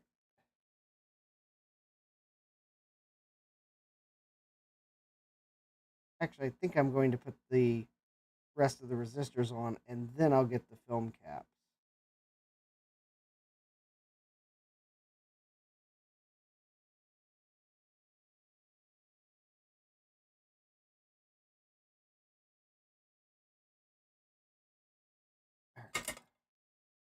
Because I realized I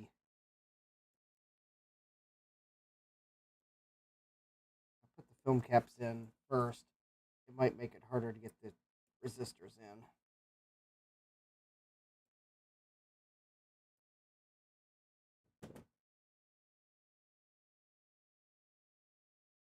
Because I got to put them there, which those will be easy enough to get on their own, but I also have to put them here and here, and there's where the film caps go.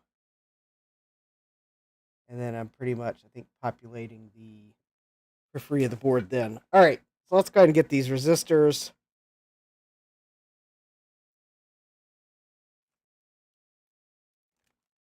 All right. Basically, I'm just going to go ahead and install them by value as I get to them. So the 47 ohms they go R14 and R15.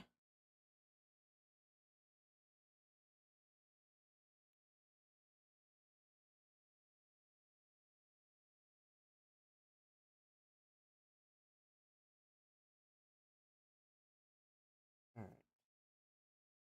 Those R14 and R15. And the instructions say to put the body of the resistor on the side with the circle on it. Like so.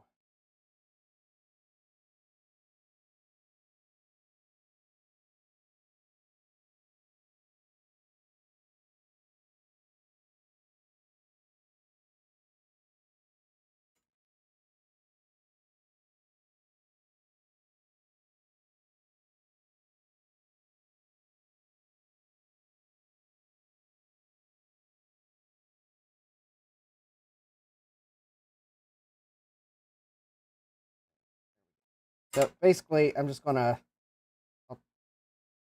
tack them in on one side, just in case I make a placement mistake on resistors, and then I'll get them in. All right. All right. Good night, Callan. We'll see you later. All right. So let's see here. Next value is 1.2 k ohm, which is going to make this one R12. R12. And R12 is there.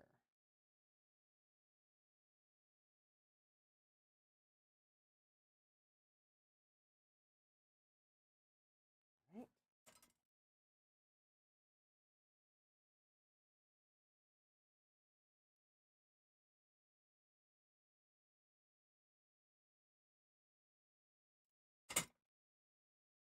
All right. Next resistor values 220 k ohm.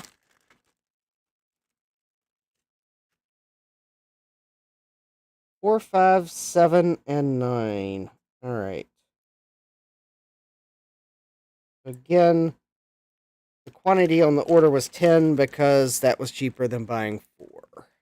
That's the way they did the bill of materials.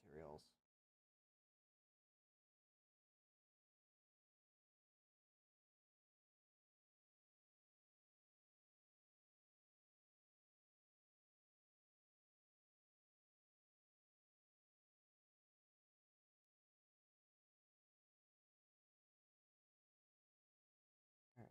4, 5, 7, and 9.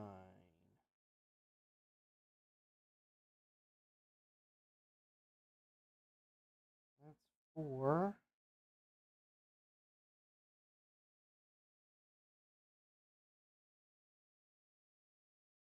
4, 5,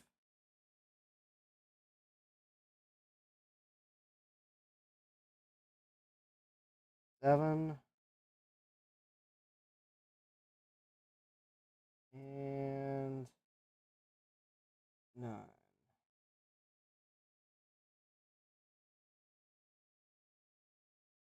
There we go.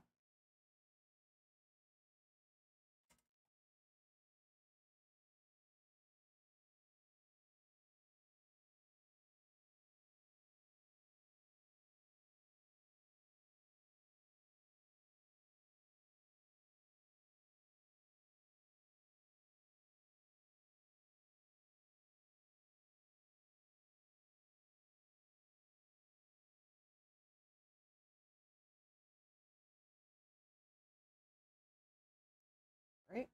There we go. Next value of resistor 4.7 k ohm.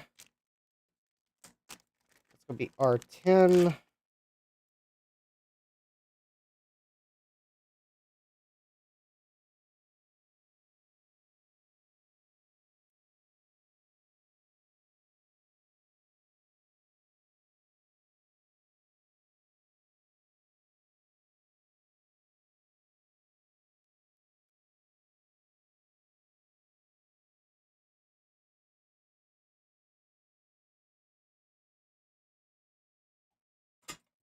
Okay.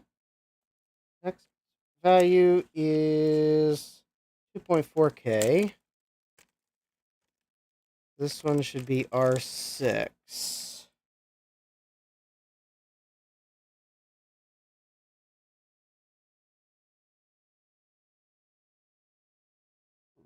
And I need to figure out where R11 is.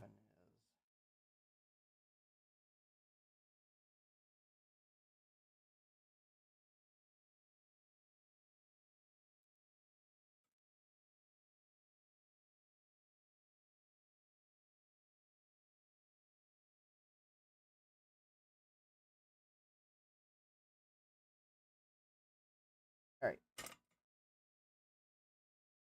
So I got R11.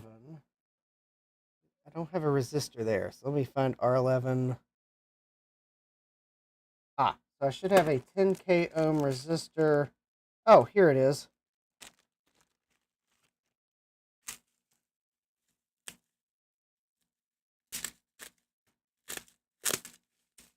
Wow. Someone at Mouser wanted to make sure I got my 10K ohm resistor. I didn't see it at first. Actually, I think the bill of materials had a cut tape version of this 10K ohm resistor, and they were out of stock, so I substituted the bulk part.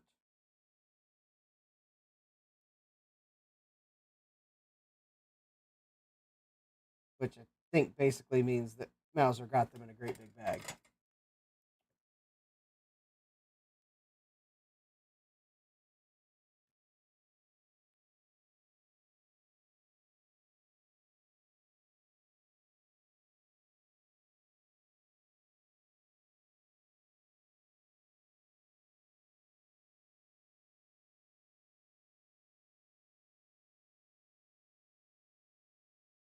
Yeah, I was kind of wondering where the MIDI was.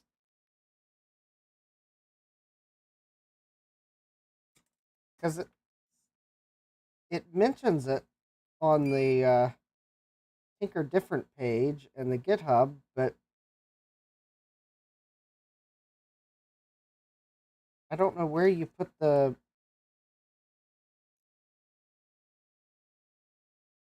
I mean, I know there's not a MIDI connector, but I don't know where you would attach your wires to. I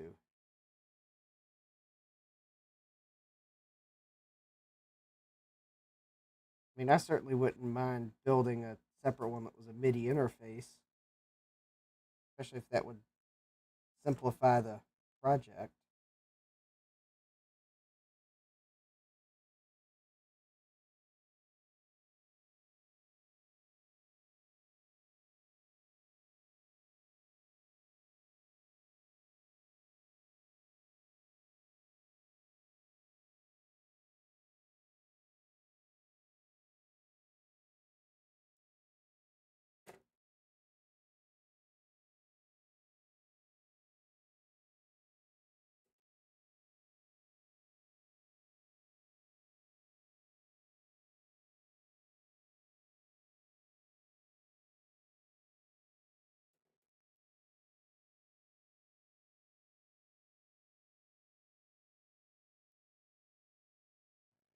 Let me double check the. All right, I do have some solder on each of those resistors.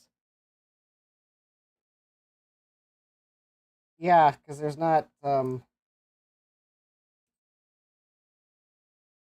instructions kind of imply that you need to build a cable that had an opto-isolator on it, because there's not even the opto-isolator on this board to isolate the MIDI. And then MIDI is a current loop, so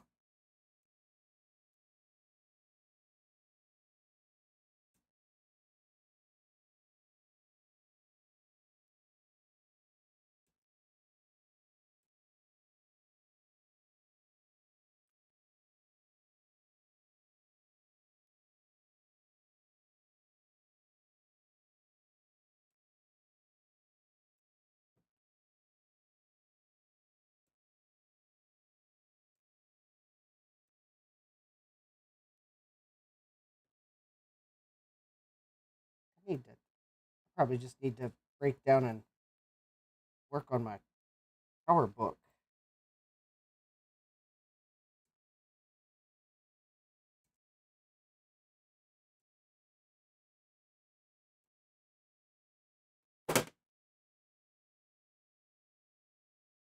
So I can take my TashRecorder places and record samples.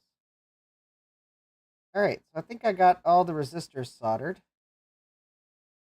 So let's just go down. The film capacitors, I think, is next.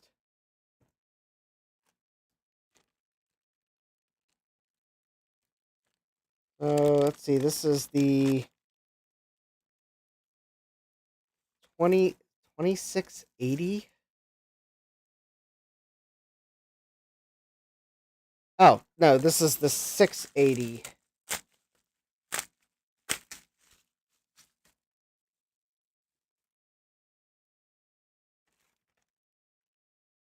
So the 680 goes in C6.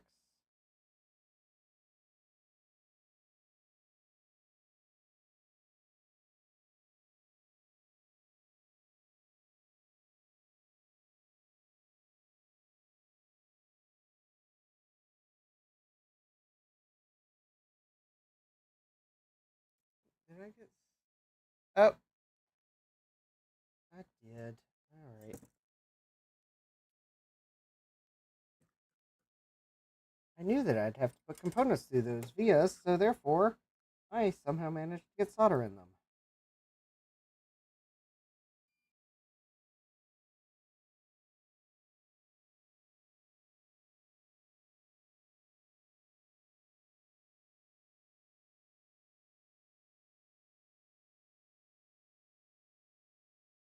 There we go. Tune in next time when I continue to sabotage my own projects. Also, solder wick gets hot. Fun fact.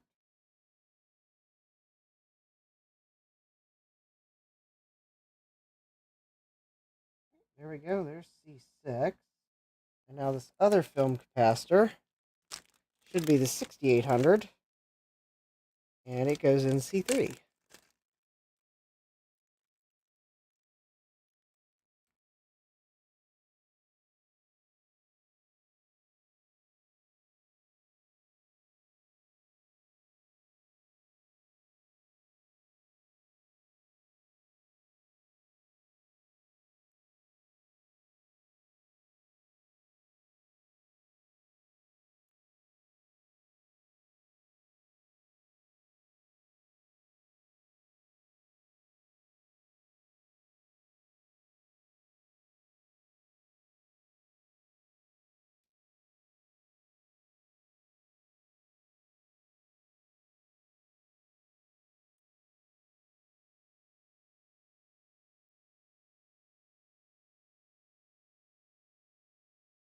Come on, capacitor.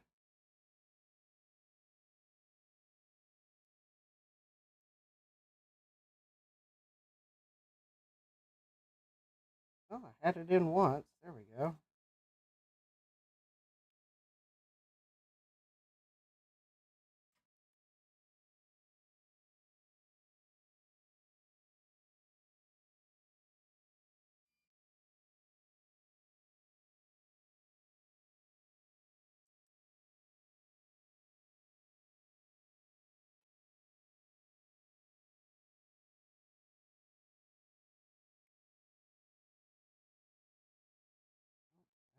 That's funny.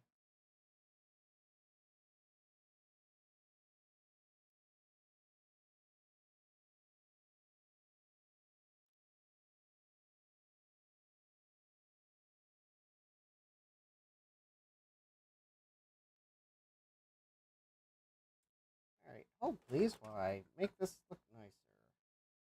It's going to require me to pull the capacitor out. I got solder all up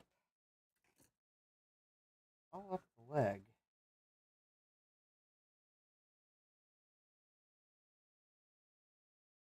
Alright, there we go. Try again.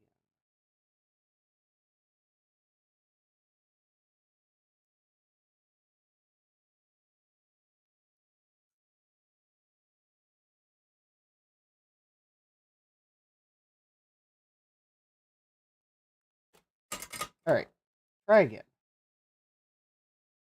Capacitor in. Hold it in place. Nice and flush with the board.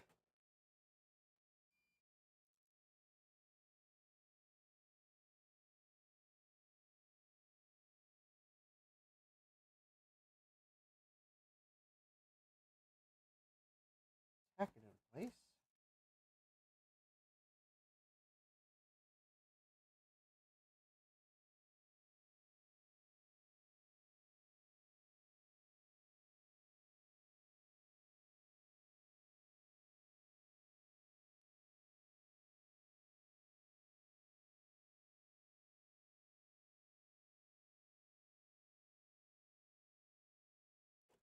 There we go.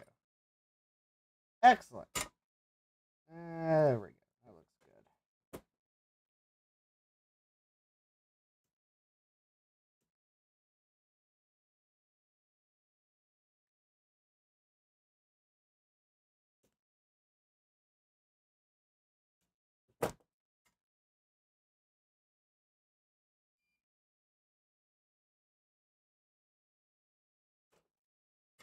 All right. So now we've got some electrolytic caps.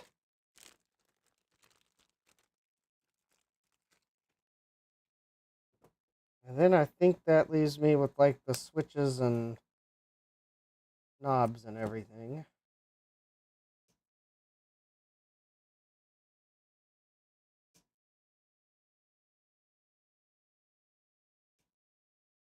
All right.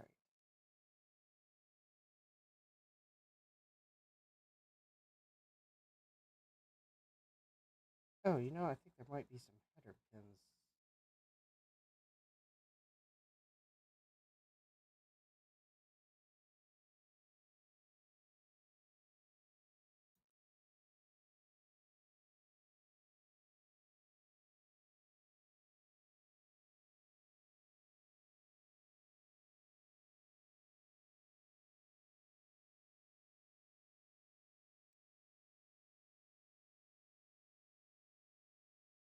There we go. 4 electrolytic caps. 4 happy little electrolytic caps.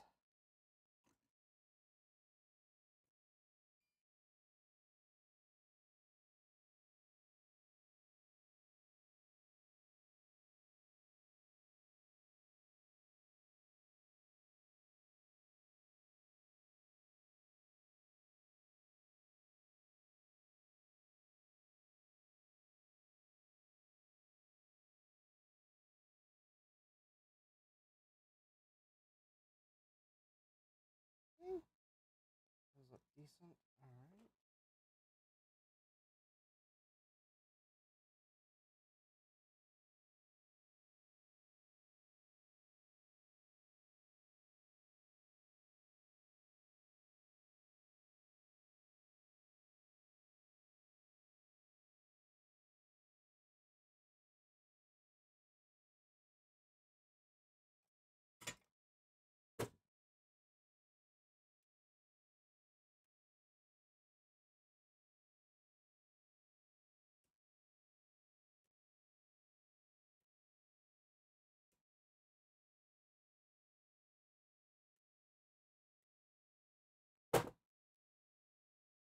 All right.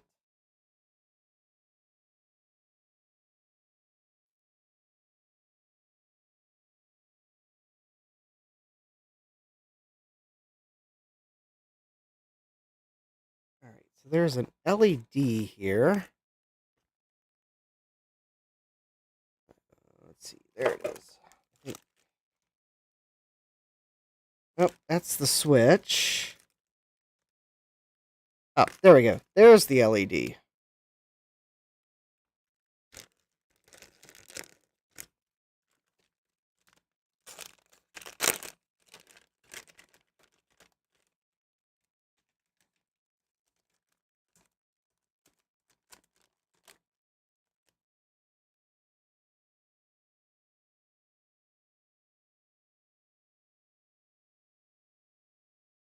Hmm.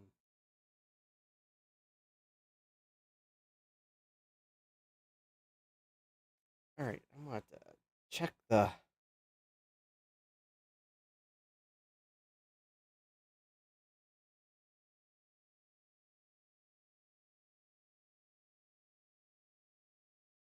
Uh-oh.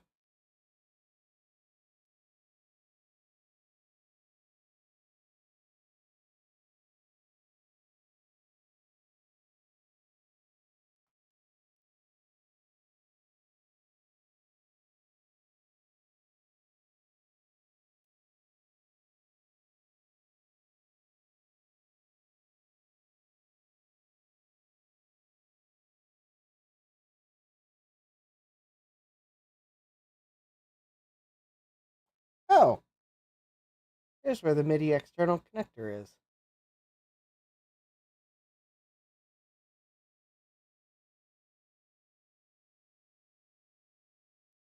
Which is which on the... Oh, okay, so that's probably connected to ground.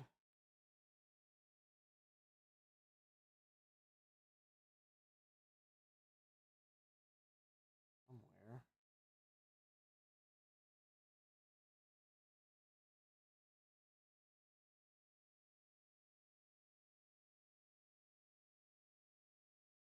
All right. Where's this side connected to ground?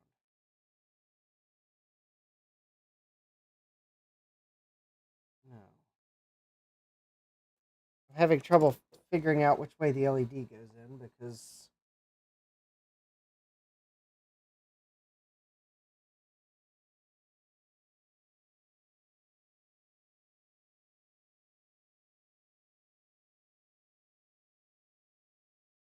Oh, okay, I see it. So there's a flat side on the LED.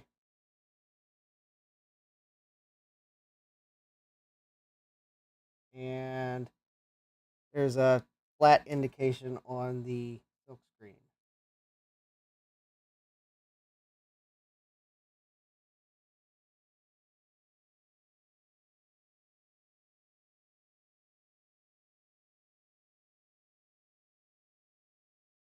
And I hope that's going to line up with the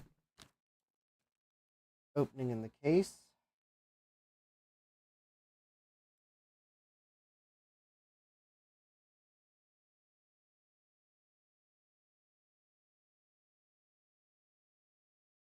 For some reason, the LED I got is like really short. I'm actually almost tempted to like go into my stock and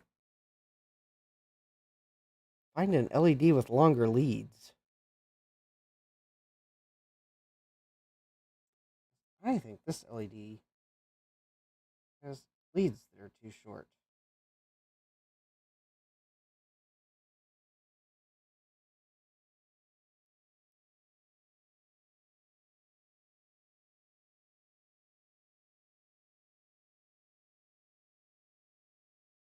Or I just need to solder them from this side of the board, one.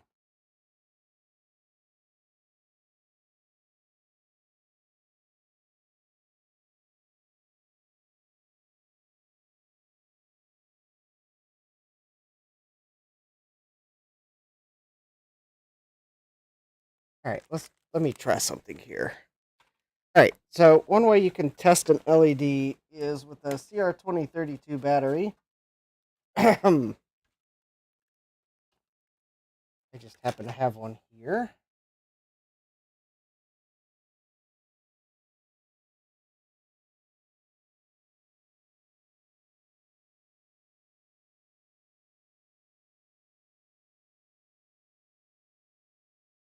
All right, that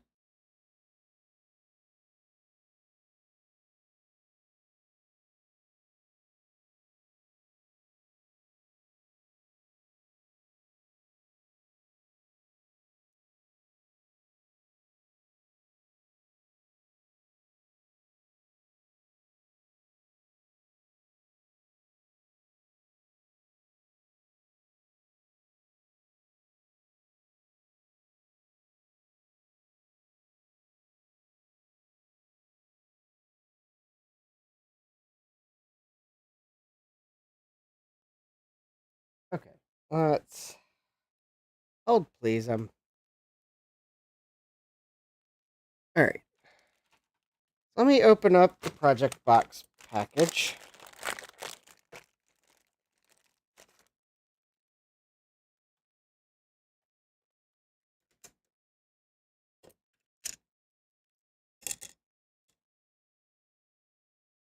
All right.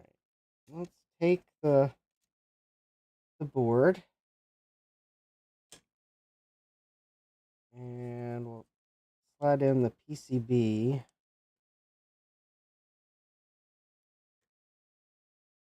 And put the LED through.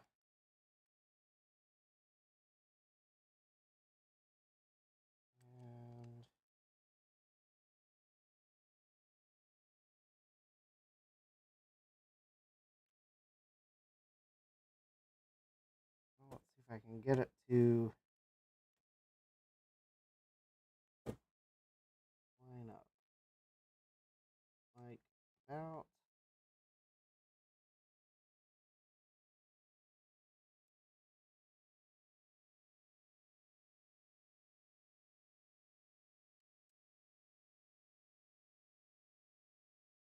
Like that, maybe?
All right.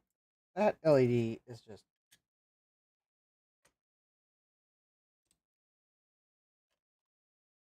leads are just too short.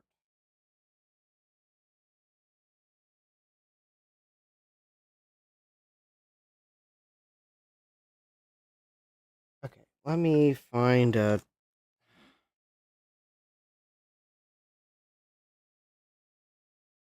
super red 6. All right. Let me go into my stash of LEDs. Find another LED that's got longer leads.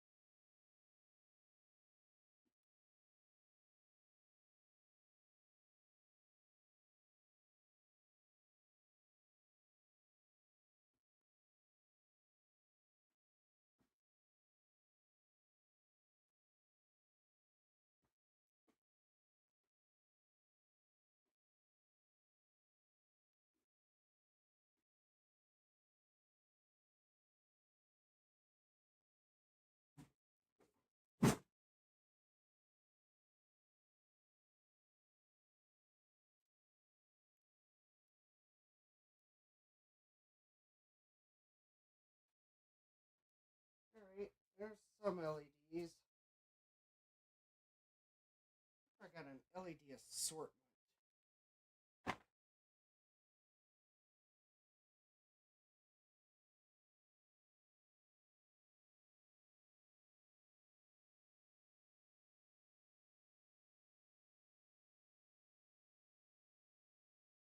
What did that do with the assortment?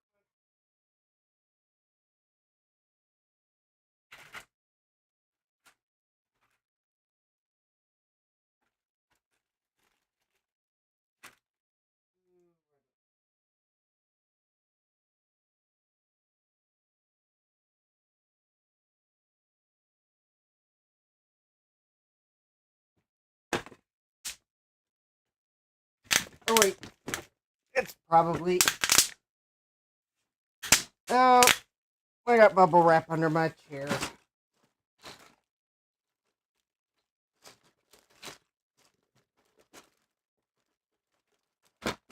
There's the LED assortment. Excellent.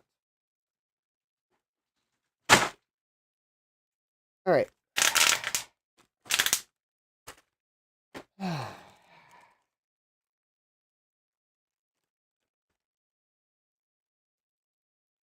Okay.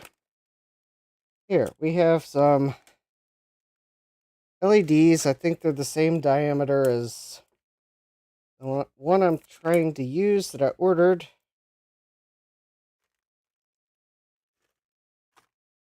More importantly, the leads are longer.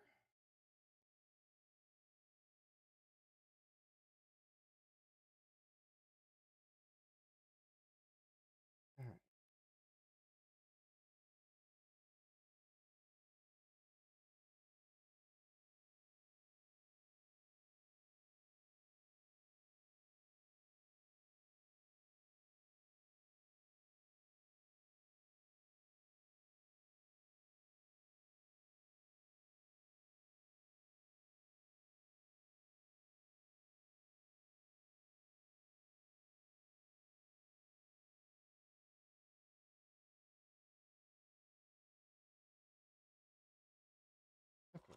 I think that probably will...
All right.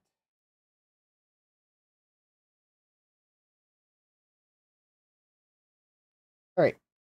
Excellent.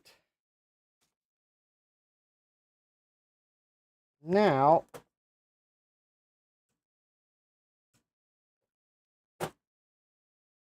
put the board in.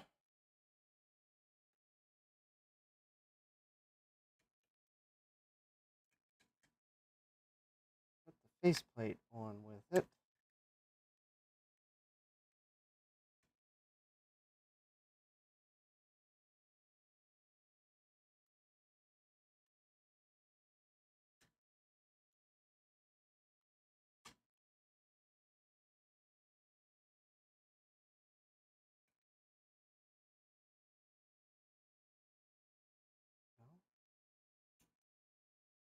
Just fitting it now. And there we go. Yeah, there we go. That fits. And there's enough leads on it that I can adjust the fit. Okay. That was way easier than the one in the bill of materials.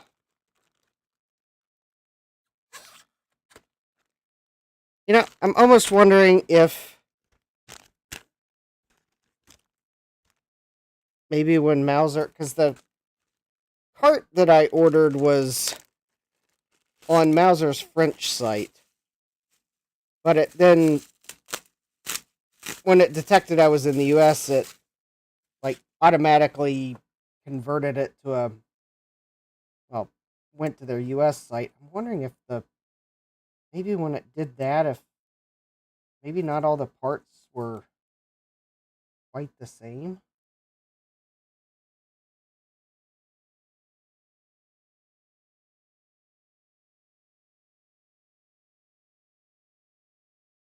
All right. Not sure why the chat is. The chat's just kind of slow. All right. No problem. Just making sure it wasn't YouTube.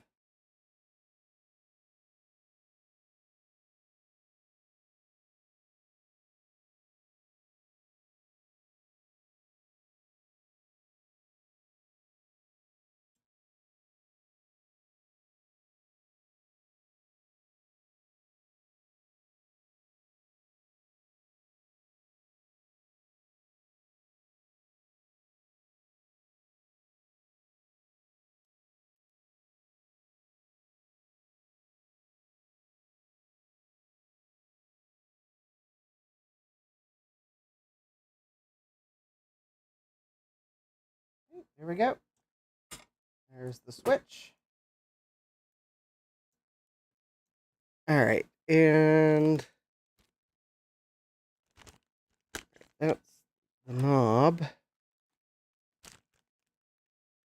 These are screw fasteners. That is that's the microphone. That's the op amp. What to do with the... Oh, there it is. There's the phono connector. And there's the DIN connector. And there's the potentiometer. All right.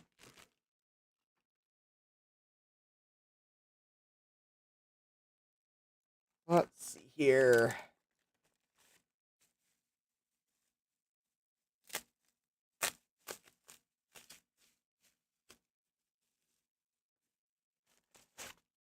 Got a nice shiny phono connector.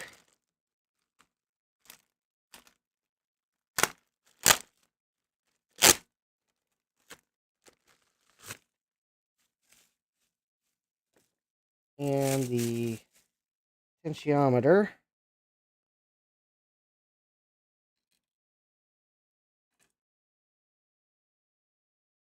Actually, I will mount that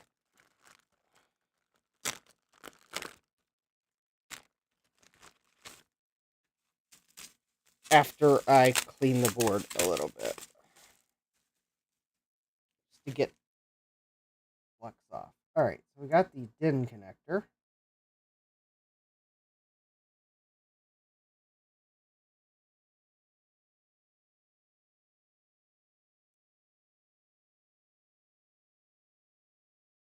And the phono connector. I think are going to pretty much stay in place. Yeah, there we go. If you were wondering, it's a mini DIN 8.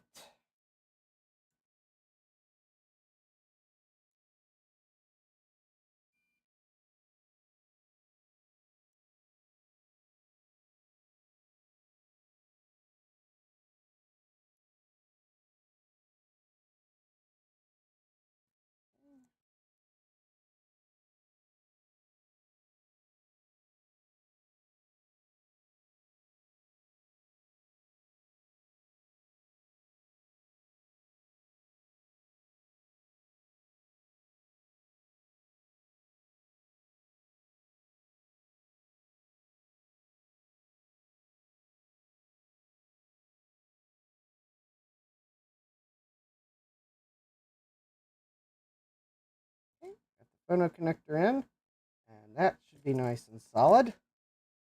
And now let's get the mini DIN connector.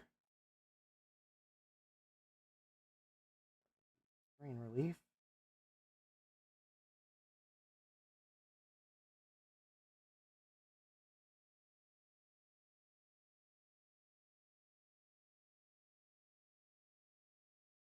Want to get a nice solid solder joint there, because that's going to take the strain of plugging the cable in and removing it.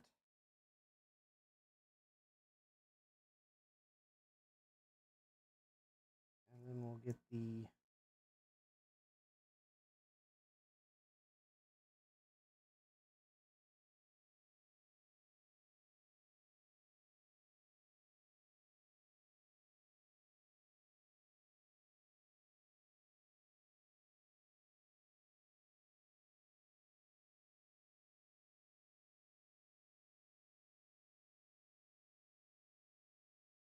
go. Excellent. That all looks good.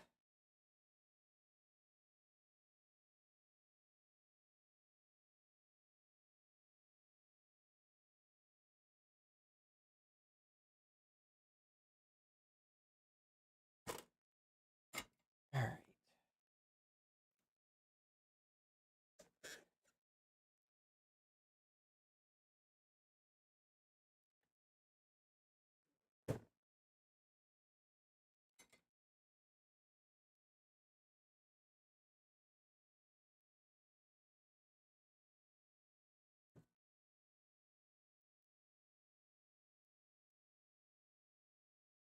Now I'm just going to clean the flux off the board. The flux that was in the solder, but I mean, it'd be fine if I left it. And in fact, actually, the flux that will be used for the potentiometer and the microphone, I will just leave it be.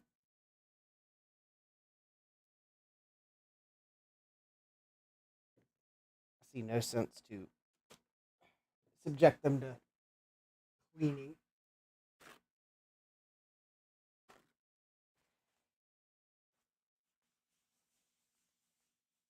But a clean board Well, it might be a happy board. Could be a really angry board.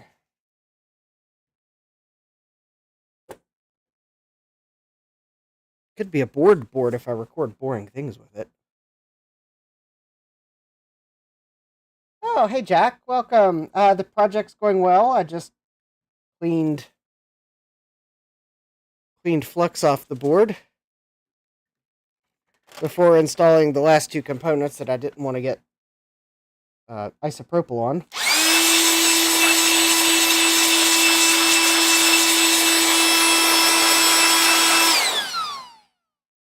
In the interest of time, there we go. Mega Blast air to dry.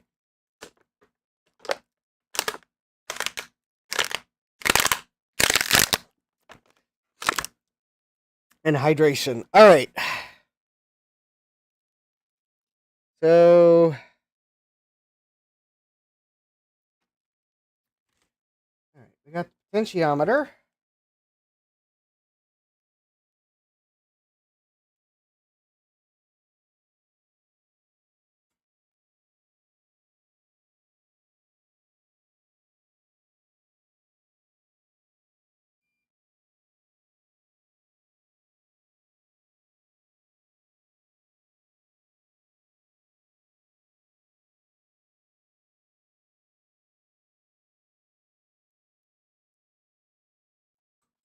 And the microphone.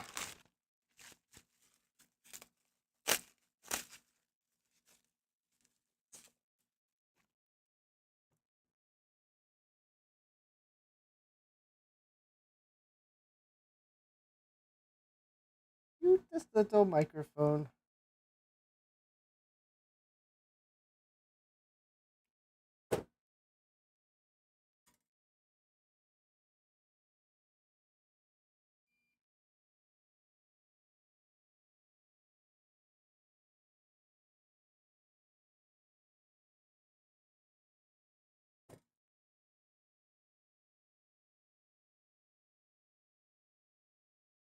There we go.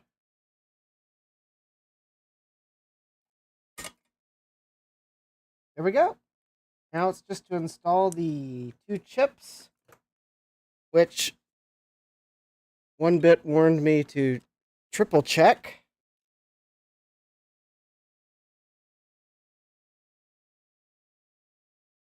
All right, so the microcontroller goes into U4, which is the one on the one that is not clearly marked U3. So U4 is this one here.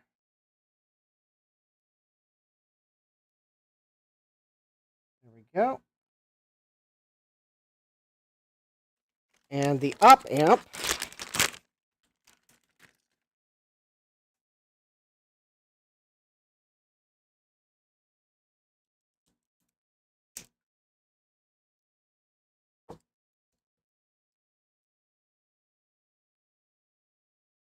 goes into the other one.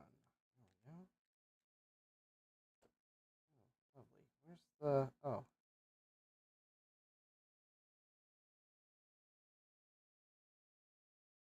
that is the...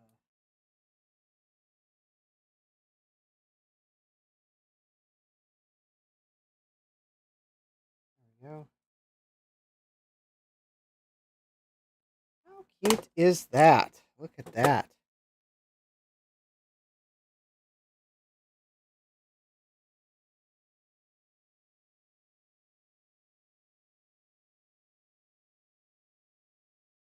All right.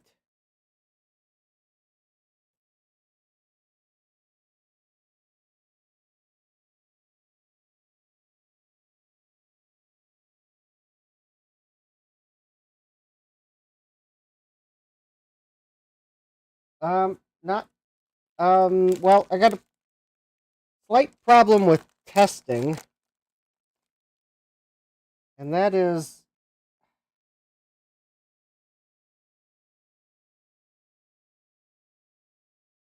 what Macs does it work on?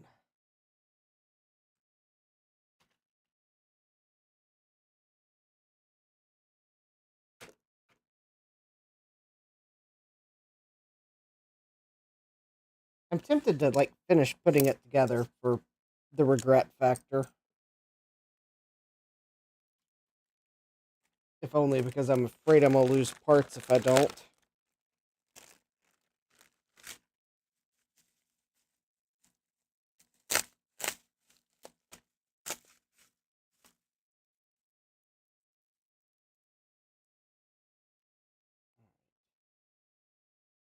I think those 4 screws are for holding the board in. Yes, because I believe the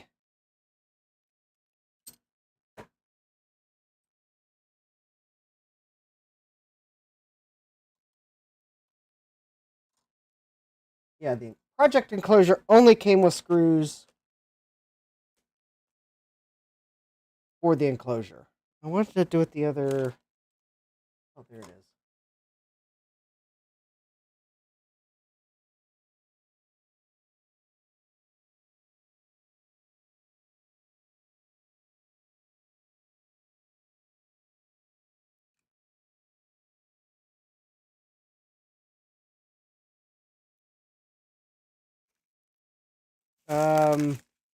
Sound data 1.0 would need a bootable 4.2 boot disk. I don't recommend that rabbit hole. I don't think I. No, We're not doing 4.2. I don't think I've got anything. I don't have anything working that can use 4.2. Get the next one works great in System 6 or 7. Okay, that we can do. We can do System 6 or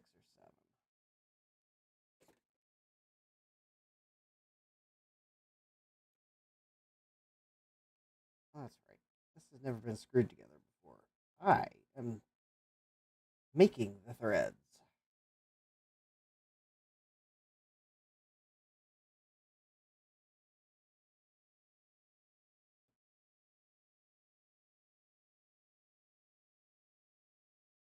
Jack says, I'm pretty sure there's a 4.2 boot disk with my Mac Plus right now. Well, my Mac Plus that works is more like a Mac minus.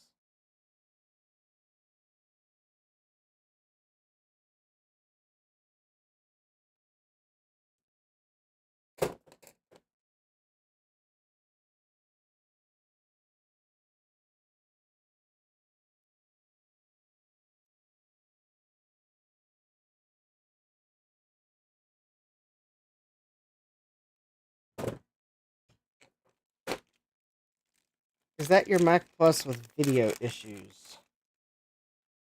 I have 2 Mac Pluses.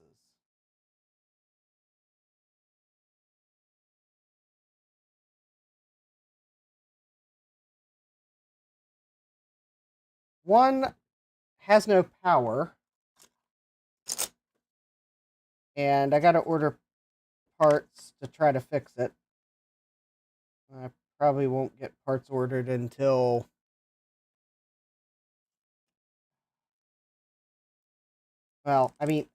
maybe I might place a small order with Mauser for the parts. I haven't yet. I didn't really want to order just like a couple of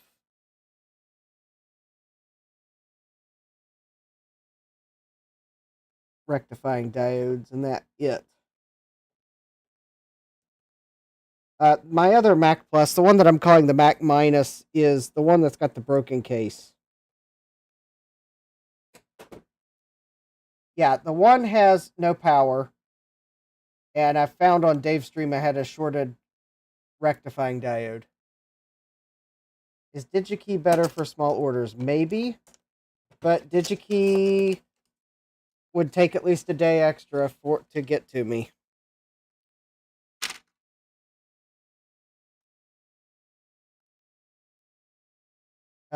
Jack says, "Oh right, the broken case. Yeah, Now, I mean, I might have an inbound potential regret to fix that problem.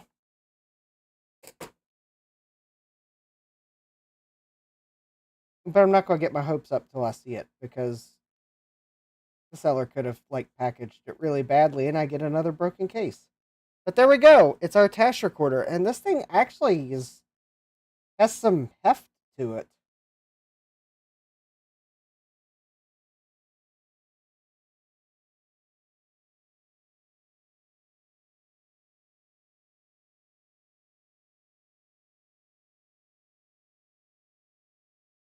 There's where our serial cable goes.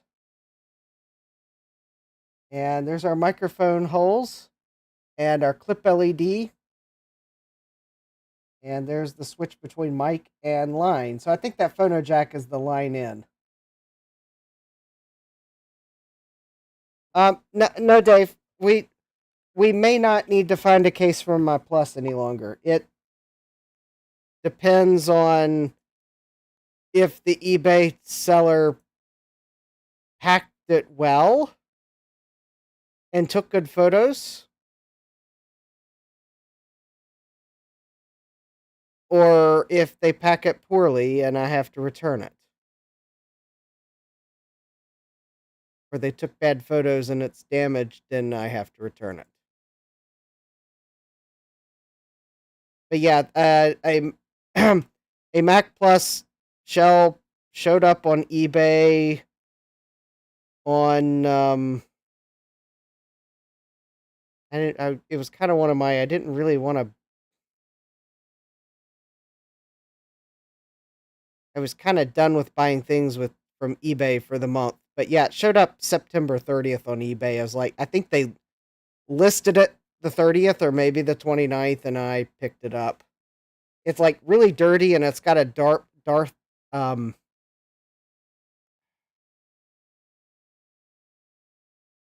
okay, I know I Dartmouth University asset sticker on it.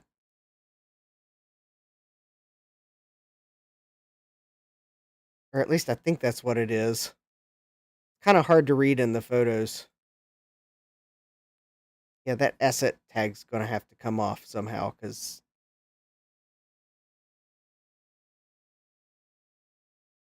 Thomas Armstrong says if it's in smaller pieces, you can return it in a smaller box.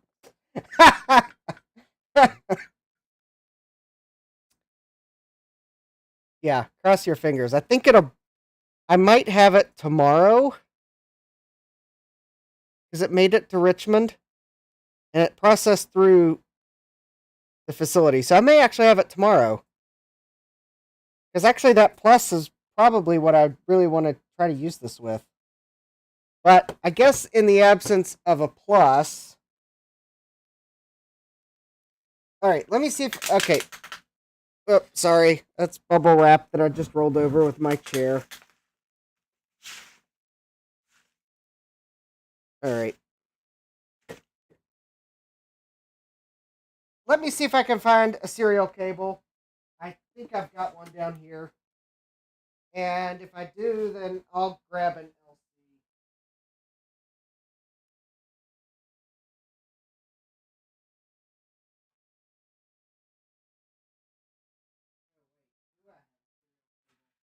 Oh, here we go.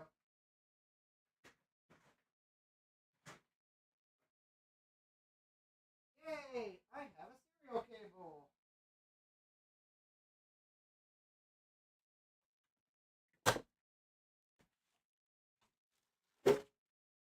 Alright. And I have my brother to thank for finding an image writer at a thrift shop near where he lived, and he grabbed it because it was like really cheap. And it had a serial cable with it.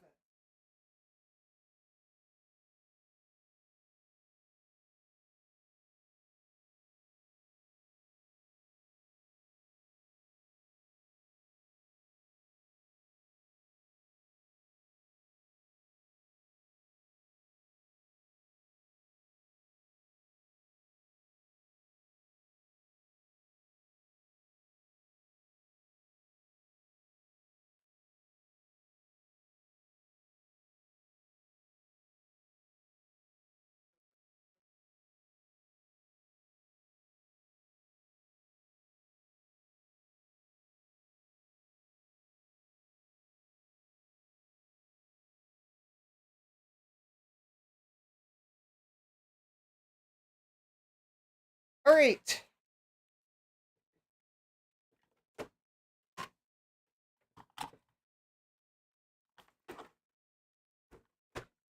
I have one Macintosh LC.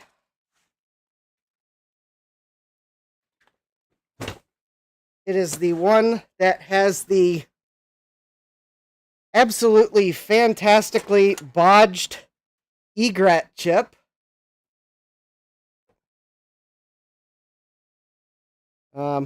If I can, just so we know which one I'm using.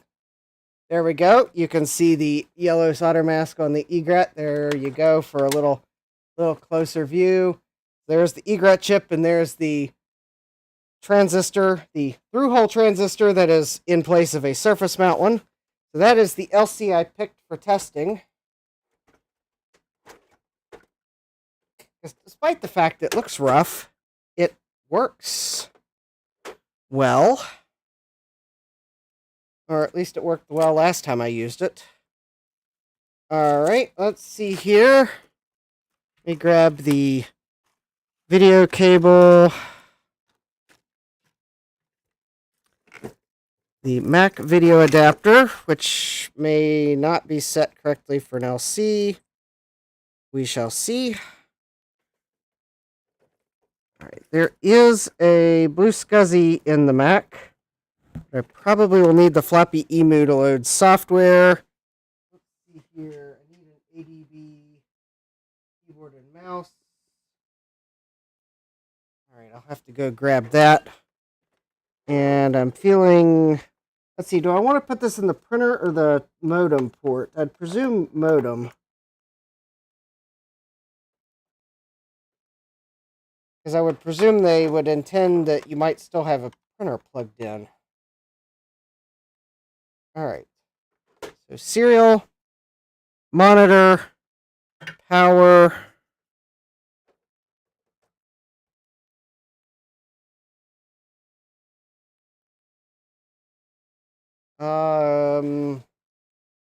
Keyboard and mouse.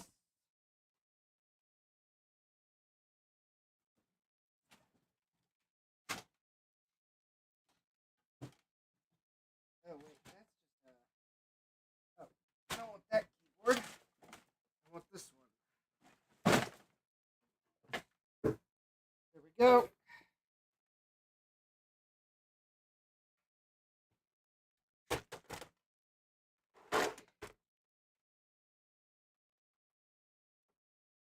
And floppy emu. Floppy emu, where are you? You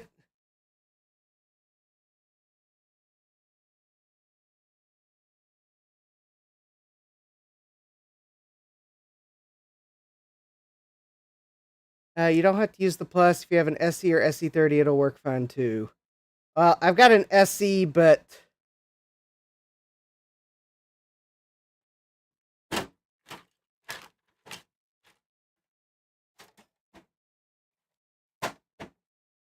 I need to pull its hard drive and image it. If the hard drive's even salvageable. I don't remember if the hard drive works or not.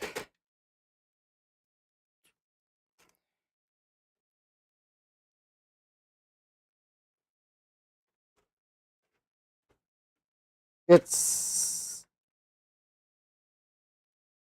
Alright, so I'm going to plug the... Oh. I'm going to use the PDS expansion slot opening to plug the floppy emu in to the internal floppy port. LC is fine too as long as you run it in monochrome. Well, we can run it in monochrome.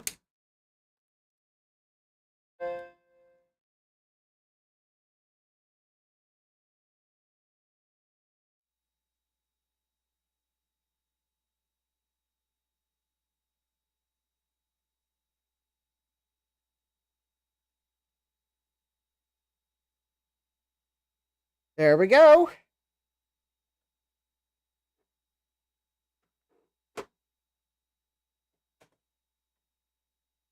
Yeah, I think it, I think it already is running in black and white. I promise you that was not that's purely accidental. But yeah, that totally is black and white.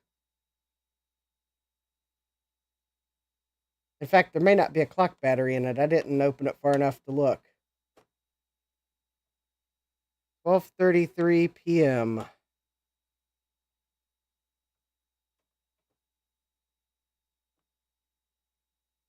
Oh yeah, that's why we're in black and white.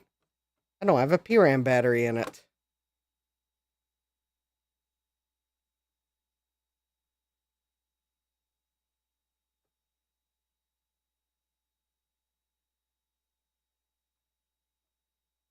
Yeah, I don't have an Apple IIe card for this LC. In fact, the transistor probably would prevent me from putting a 2E card or actually most any PDS card in this Mac.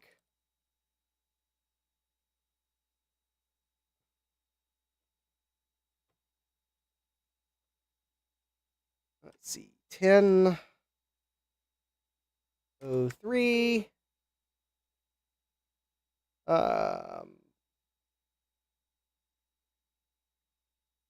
I don't think I've got the extension installed to do the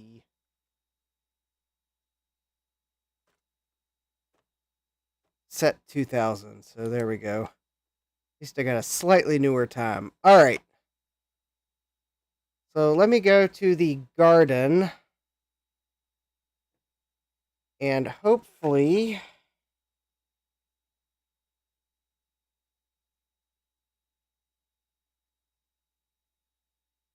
wait a minute.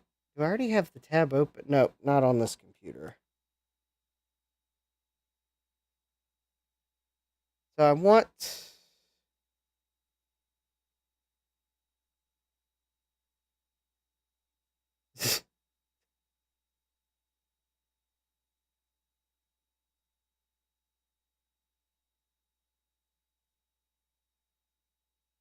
sound edit. That's right.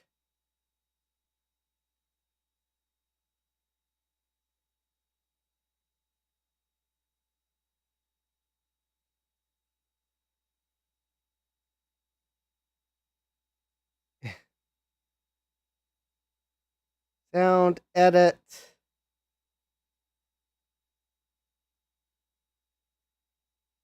Sound edit or sound edit pro? I guess we want sound edit.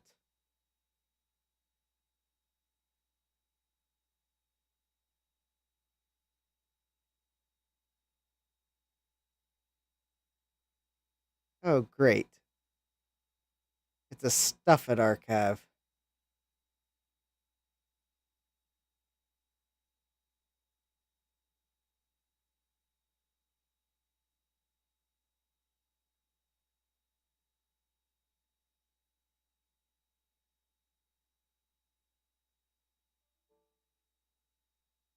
Oh, that's a problem.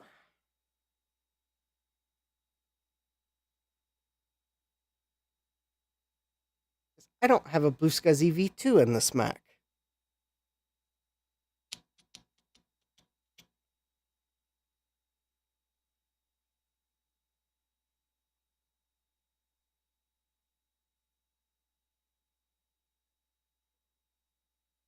Let's see here. How do I get... Wait, does the... Wait, did they add some feature to the Flappy Emu?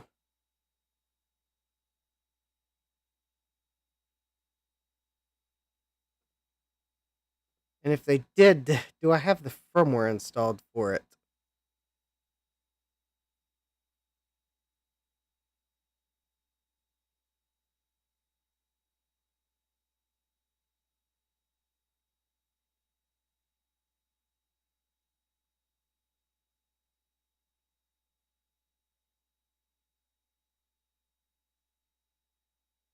It's 240209.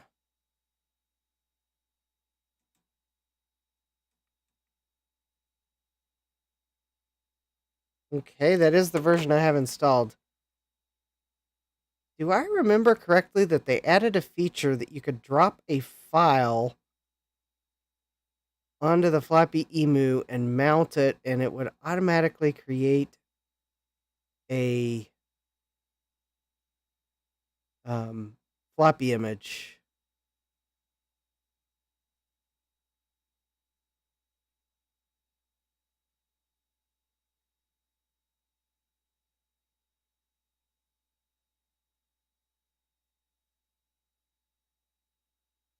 Joe says, I can fix that problem, Justin.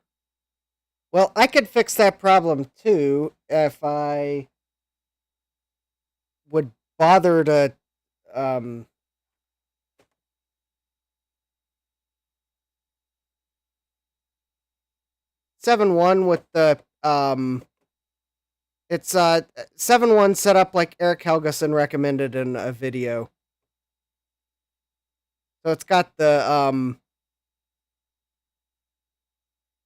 blue sky. No, it's this one has my Blue Scuzzy F1 in it, I believe. So not a Blue Scuzzy V2, but I'm actually thinking the floppy emu will help. But I'm trying to find the blog post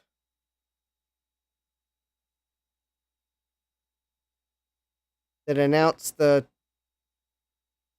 Stuff It file support. Select a SIT file on your SD card.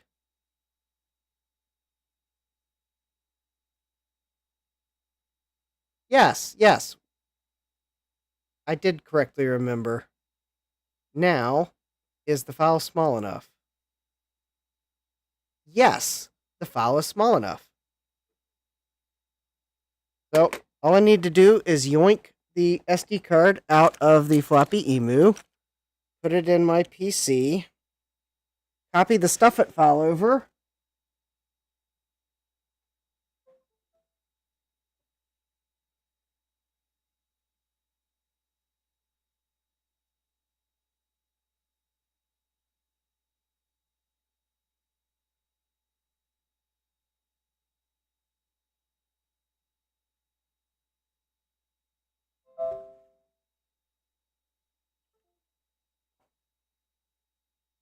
make Bitdefender sad because I just denied it the ability to scan the SD card because I unmounted it really quick. All right.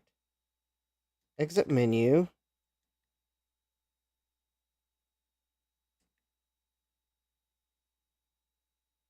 All right.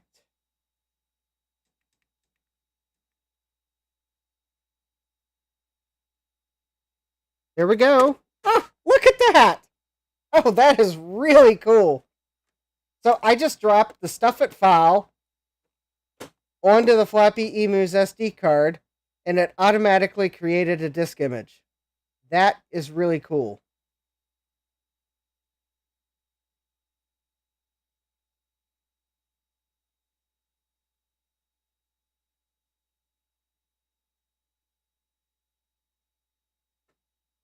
Has modern OS graphics. Yeah, it looks pretty modern, and yet it's only 7.1. Pretty cool.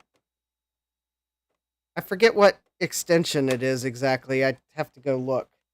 It would require me to be able to use the mouse more effectively. It's the... Is it the appearance? No, I think it's an extension.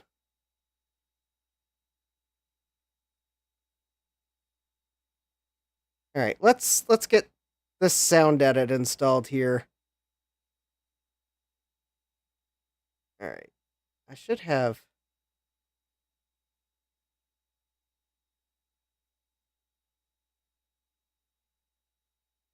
Oh no, I don't have Stuff It on here. That seems hard to believe.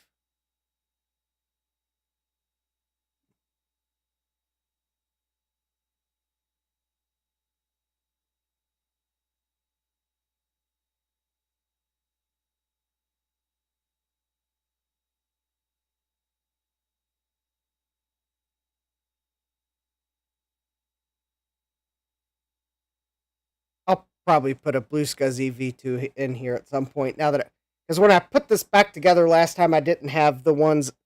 I had a bunch I needed to build. I've now built them, so I can put a V2 in here at some point.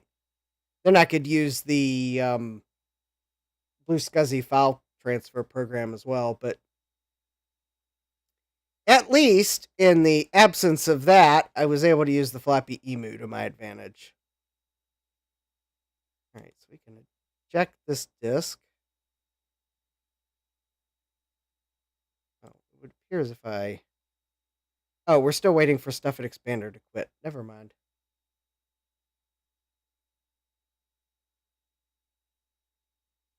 There we go.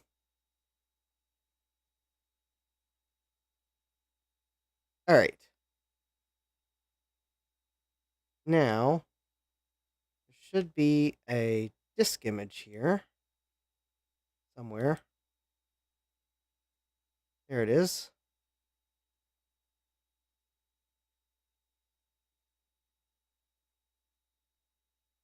And now, all right. So close, and yet so far. All right. Fine. Let's drag this to the desktop.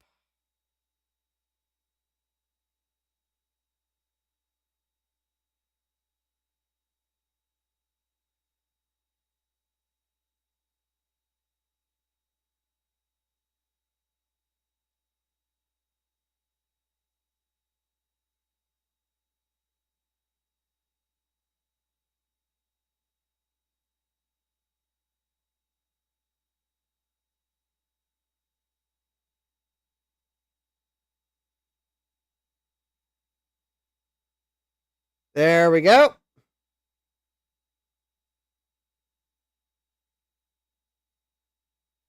And now,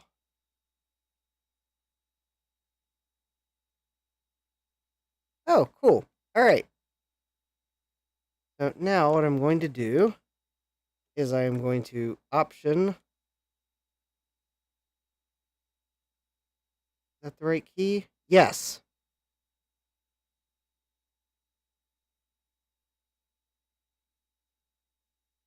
Option copy the floppy disk onto the hard drive. And then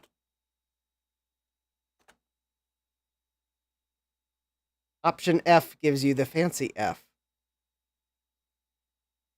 And then we got, oh, do I need to install the MacRecorder driver? Let's look at the README real quick.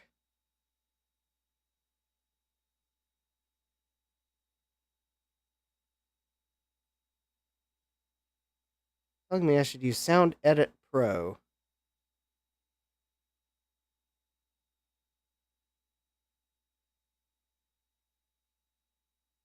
All right. You need to install the driver. All right. That's easy enough. This may not work. Whoops.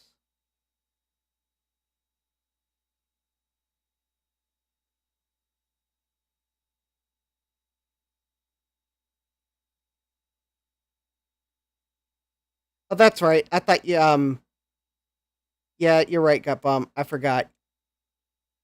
You don't need option. All right. Put it in the extensions folder. All right. Let's restart. Oh, 1-bit says I did not need no driver. Okay.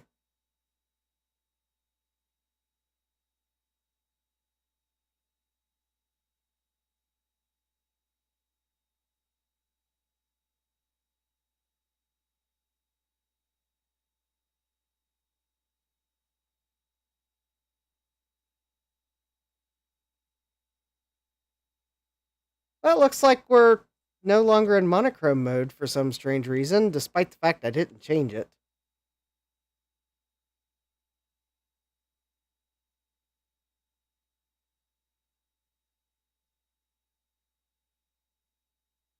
All right, let's take a quick jaunt into the control panels, which luckily is already open. Well, I've been told you need to be in black and white mode to run this program, so we will go to black and white. We will run sound edit.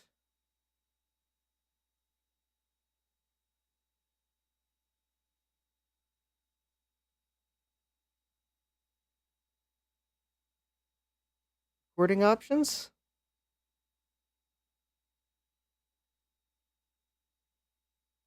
Modem. Mono 22. Okay, that looks good. Oh, that was to make one bit happy. All right, well we'll turn the knob up and let's see if by chance it works. Testing. Testing. I'm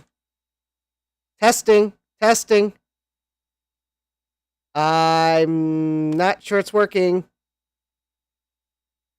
The mouse cursor appears to be frozen. Increase the gain. All right. We are going to... Oh, we clipped. All right, there we go.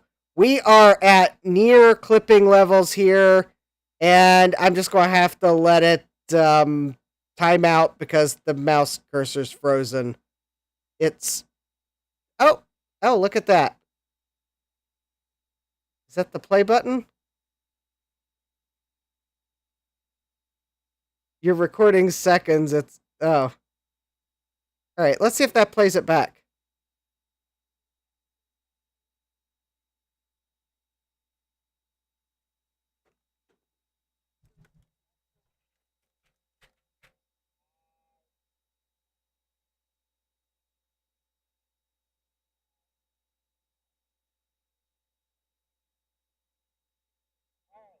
We are going to... Oh, all right, there we go.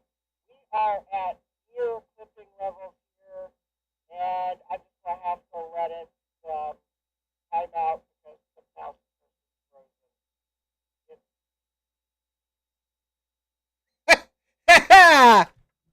It works! I have a working TashRecorder. Now I can go record my dishwasher with it. But not tonight, because, well, my dishes are clean. Yay! All right. So, tonight, TashRecorder build. Success! And if anyone's wondering what it looks like when you clip, see, you get the red LED of your clipping. So, one bit says, Justin can now be a sound engineer for my Mac Plus game programming company. Yeah, this is really cool. So, the TashRecorder, it's a Farallon MacRecorder clone. And as you can see, it's working with this software from, what was it, About Sound Edit? Not enough memory to do About Box.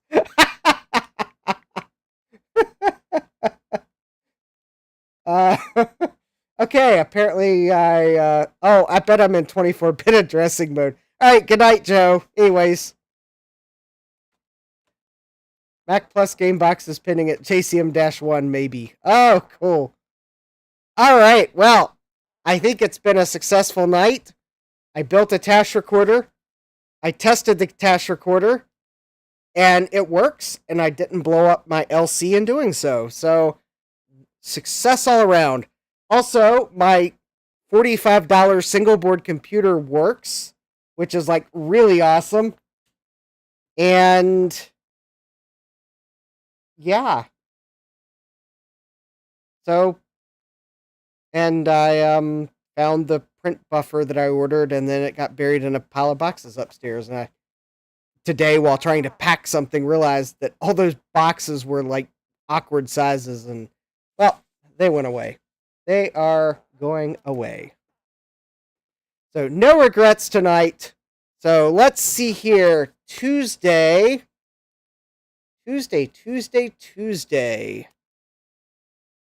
Well, I'm going to see what arrives this weekend because I've got a couple other items I ordered that haven't arrived yet.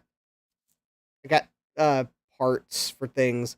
So I think Tuesday, if the Mac Plus case arrives tomorrow and it's not like broken, then yeah, and you better believe I'm going to check it immediately. I'm just in case it got damaged in shipping. I think Tuesday we might maybe put the Mac Plus in a case. Because I think somewhere I've got some parts from Gutbomb to build a video out.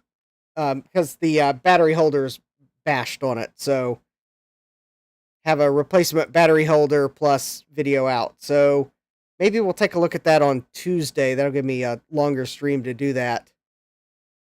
One bit says, new stream idea. Open up Microsoft Assembler and code a better sound edit alternative in assembly.